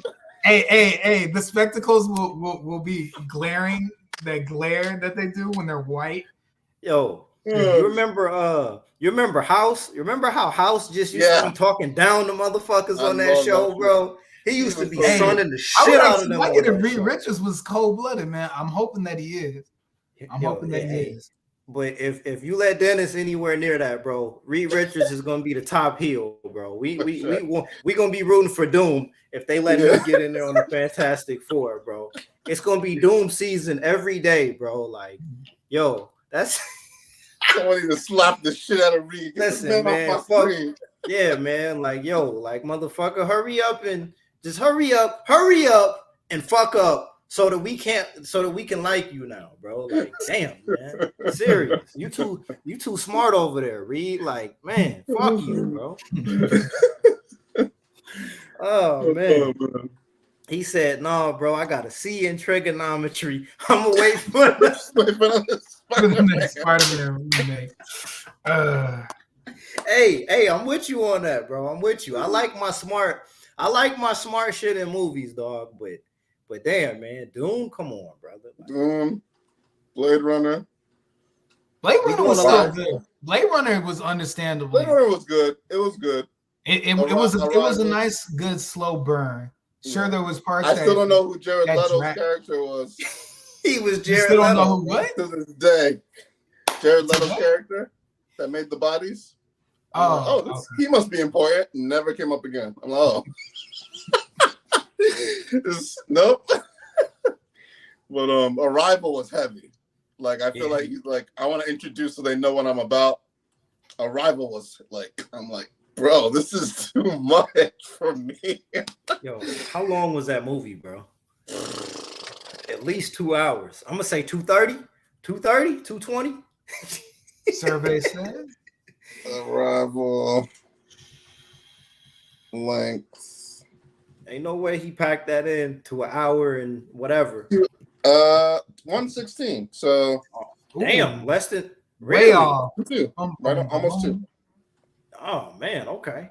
Oh man, it was strong. It was a strong film. I was just watching it like, this is like time. You're doing a lot. And experiencing time. Like this is a heavy concept for people to swallow, man.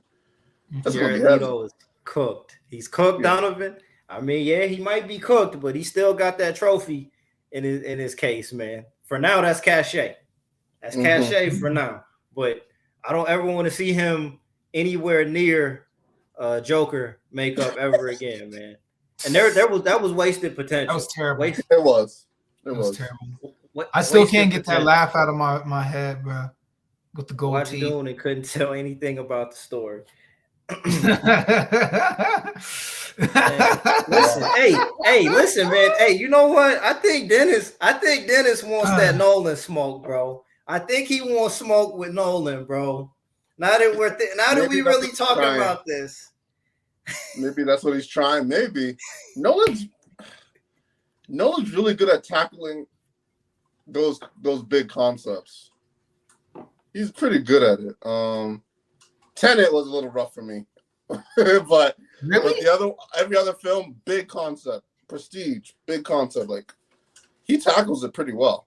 I thought typically Dunkirk uses some kind of theme as a narrative, so like he doesn't have to get into the science, but explain it through the theme. So, hey, I think Charles, you might have just exposed them right now. I think you just exposed him, Charles, unintentionally. Yeah. That's the trick right there. The trick is, I'm gonna give. Yep, I can't even explain it better than you, but I think you just might have exposed Christopher Nolan, man. Dennis needs to figure that out. He does. He needs to figure that out. But I don't think he wants to. We'll see. We'll see. I don't think he wants to. I think he wants to be the. Man, the Joker was. All right, what were you saying? You don't think he wants to? Yeah, I don't think he wants to. I don't think he wants to. I think he wants to be that high tier. Like, I think he says, "This is me. Love me or hate me. Love me or hate me, motherfucker." Right? Because I mean, they just got to get. I think they just need that right property to bring it home. Dune ain't gonna bring it home. That's never gonna be a movie that wins Best Picture of the year. It's not. It's never gonna happen. It's never gonna happen. I agree with you, but the universe has done crazier things. So I mean, who's to say? He's shooting at Nolan, and Nolan went to play for the other team. He did. I mean, but it just hit me, Charles. You might have just exposed that man. But hey, that's okay. That's okay. Speaking of, before we wrap this up here, what time you got out there in Orlando, Charles? What time? 11:28. All right. What time you got in Texas, D. Smith? 10:29. All right, cool. We on the way out here. We can wrap it up here in a couple minutes here, man. I mean, I do want to just there's something you said when you was live with Donovan and Justin the other day, D. Smith. Oh Lord, here we go. Okay, the glass onion was better. I liked it better. Knives Out. I liked it better. I liked it better than he corrected it. He's like, so you know it's me. Hey, I want you to know it's me, bro. I had more fun and I enjoyed it way more than I did Knives Out. Not Knives Out. Even when I saw it and I finished watching it, I said to myself, I felt like the sequels would be better. It was a nice, good softball throw. I like I like Glass Onion much better. That's just my opinion, brother. That's all I got to say about it. I can understand that you feel a different type of way. All right. So this is my take on it here. And Donovan, you wilding right now, brother. You Donovan is wilding. And I mean, listen, hey, and Shape of Water was good, but I only needed to see that movie one time. Yeah, anything's possible. Thanks for the support, Guillermo del Toro was due to bring something home, man. But like, this is my thing when it comes to sequels. I think that I'm looking at it as a series, by the way. All right, so that's fair. I think these. Sorry to interrupt. I'll be. No, go ahead. I think these are looked at more as old school, like novels turned into books, but maybe the other way around. So this to me is just another one in the notch of the belt where we'll get even more sequels. So go. Okay, so the only reason I like Knives Out a little bit more than I like the Glass Onion, number one, I like the cast a little bit better in the first movie. I feel like the cast and the characters were a little bit more unpredictable. Okay. And that's not saying because everybody involved in the Glass Onion, like Dave Bautista really like showed some acting chops in the Glass Onion. But midway through that movie, that flashback sequence dragged on a little bit too long for me, man. Just a little bit too long for us to get where we ended up needing to go. In the beginning, it was cool because I only expected it to be maybe 15, 20 minutes, and then we get right back into our main story of trying to figure out who did what.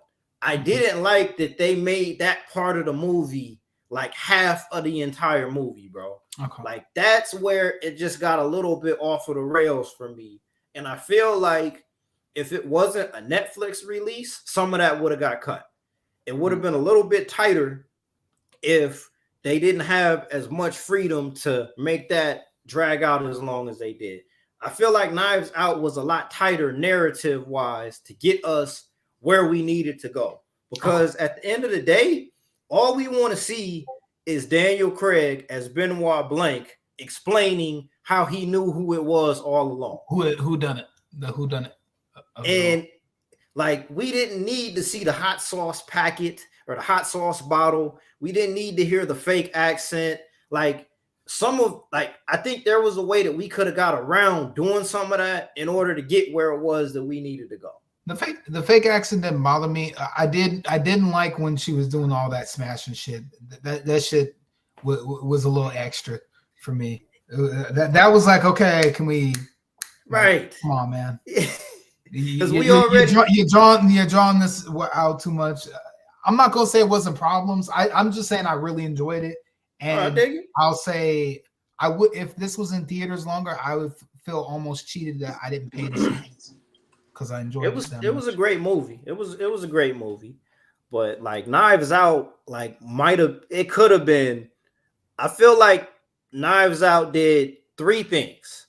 The first thing it did was establish Chris Evans as being more than just Captain America. Yeah. Mm-hmm. It also showed Daniel Craig has true range as an actor. Like when he was 007, for some of those movies, that was a step down for him in comparison to how talented he really is as an actor. And he was in his bag. He should have got a nomination for Knives Out. He was good, but I feel he was better as Joe Bang in Logan Lucky. I still need to see that. I still need to see bro. No, I did. Bro, you ain't seen it? No, I did. I need to see Logan whenever Lucky. You get free time. Logan Lucky, another sleeper hit right there. Logan Lucky. Yeah. Anyway. Yeah, Logan Lucky. I heard Logan Lucky was fire. That was letting me know. He can do more than just be James Bond. Hell yeah. He needs to be doing more shit like this or reaching for something different. Yeah, I agree. And the third thing that it did, and like you were saying in Discord the other day, Charles, it completely cornered the market on that whodunit narrative kind of story. Completely cornered the market. Death on the Nile, Girl on the Train. Get that shit out of here. Get that shit out of here. I made it 5 minutes. Oh shit. I would agree with that. I'm actually ready for the next one already. I made it 5. Who was in it? Daniel Craig. He was in Girl on the Train? No. Dragon Tattoo. Another one. Oh, okay. Right. Yeah, you're right. Yeah, I must say like, he was in that. Get that shit out of here. I made it 5 minutes through Death on the Nile. And I was like, I can't do it. It was terrible. It was terrible. God, no. That's how I knew she couldn't act. Gal Gadot. Yeah. She was a plank of wood. Everybody was. I've been playing that plank for a minute now. Everybody in them. I mean, the plank from Ed, and Eddie. Oh, I mean, look, they had our homegirl in Death on the Nile, and that wasn't enough to carry it, bro. That wasn't enough to carry. Oh God, bro, I need somebody. I need Shuri was in that. She was in that. I need somebody to do Gal Gadot's face on Plank. Wait a minute. Gal Gadot's face on Plank, man. Damn. Why do they have a token black person on both movies? You know, we got to take some boxes. Bro, don't ask questions you know the damn answer to. What the? We got- I just noticed that. I'm mad as hell. We got to tick the boxes, bro. And it Are you just serious? it comes down to performance at that point in time. Then it becomes a matter of performance. Literally could have been played by the same character. Absolutely. That's corny. Savage D. Smith. That And, makes me and, upset. and on the way out, Donovan says, call the SJWs. On the way out, we're gonna call the SJWs. I just man, noticed but- that. Man. Yeah, bro. I mean, it's real, bro. They put Lakeith Stansfield was in like 8 movies in 2019. bro. Hey, Like 8 movies Charles. in 2019, bro. Charles, it took me years to realize that the black character on South Park is literally named Token. Oh yeah, that hit immediately. It took me years to realize that the black character on South Park is man. literally named Token. Damn, I just Pocket. noticed that.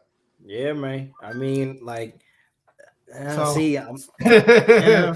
We'll leave it at that. We'll leave it at that. It's some nasty work out here, man. Such a desolate end. It is some nasty work out here, man. On that note, That's brothers, wild. you know what I'm saying? What we got on the way out, man? Anything we got on the way out? Damn. Oh, what's up? What's up? Charles, I'll ask you. Have you watched Gangland?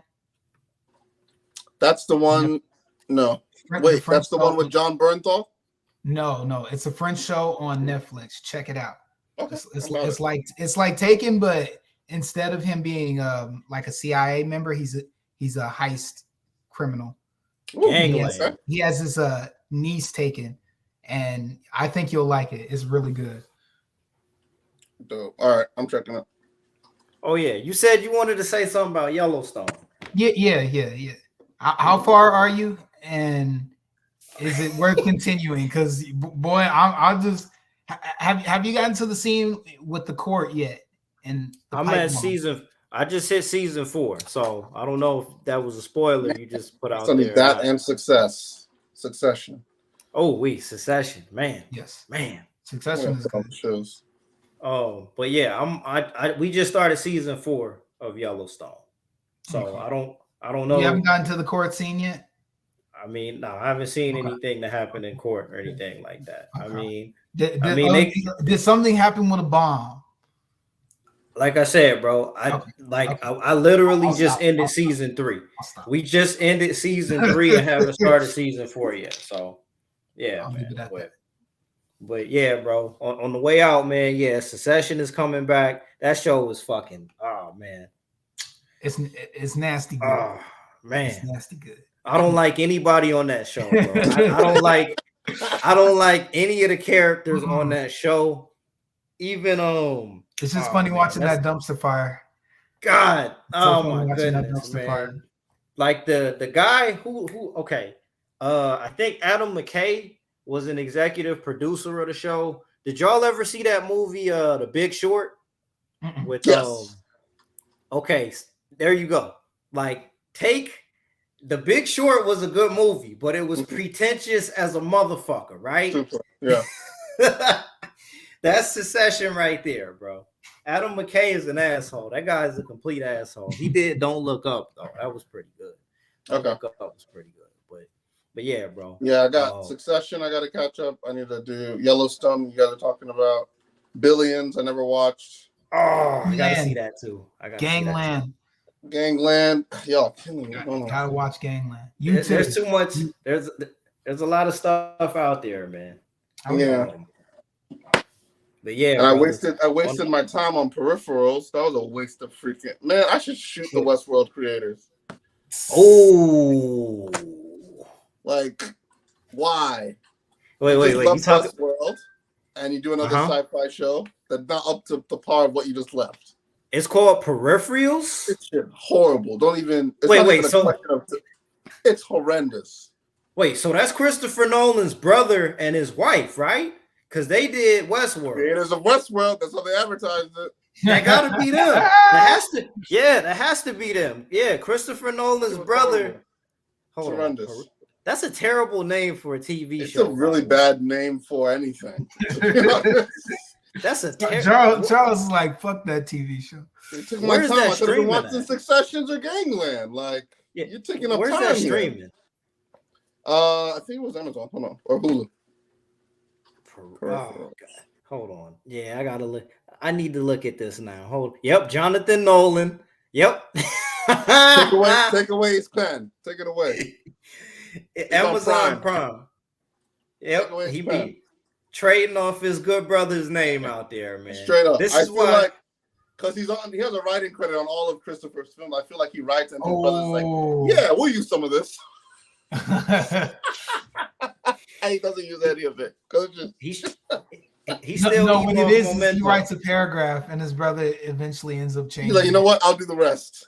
Yeah. He's like, thank you. Don't worry about that. Don't worry. Thanks, John. I'll make sure you get your writing credit. just stay away from my stuff. He's still eating off. I'll make sure you get in Hollywood somewhere. Yeah, we'll figure it out. Oh man, damn, bro. Yep. He said, Peripherals. like, why? What the fuck kind of name? Why? Why would you? This is what I'm saying, man. Like, yeah. Man. On that note, yeah, we got to get out of here, brother. Hold on. We got one more comment on the way out. Here. Best of luck to you guys. Oh, with your Frieza video. Yeah, man, that was the Skype era, brother. Appreciate that, man. Appreciate that. That was, man, I watch y'all shit when I draw. Stay blessed. Appreciate you, brother. We gonna try to keep this thing rocking, man. Chaotic one. Big ups to you for hanging out with us through the show. Shout out to brother Dion Donovan, D. Smith. Big shout outs to you, brother Charles. O Kingdom Come is available for purchase right now. okingdomcome.com. This is a book that is going to change the fucking world. Buy that shit. The review is coming very soon. The review is coming very soon. I'm going to say it again. Buy that shit. The Behind the Scene podcast. We out of here. Sunday Night Heat. Peace, blessings. Y'all brothers stay safe, man. All right, peace out. We out of here.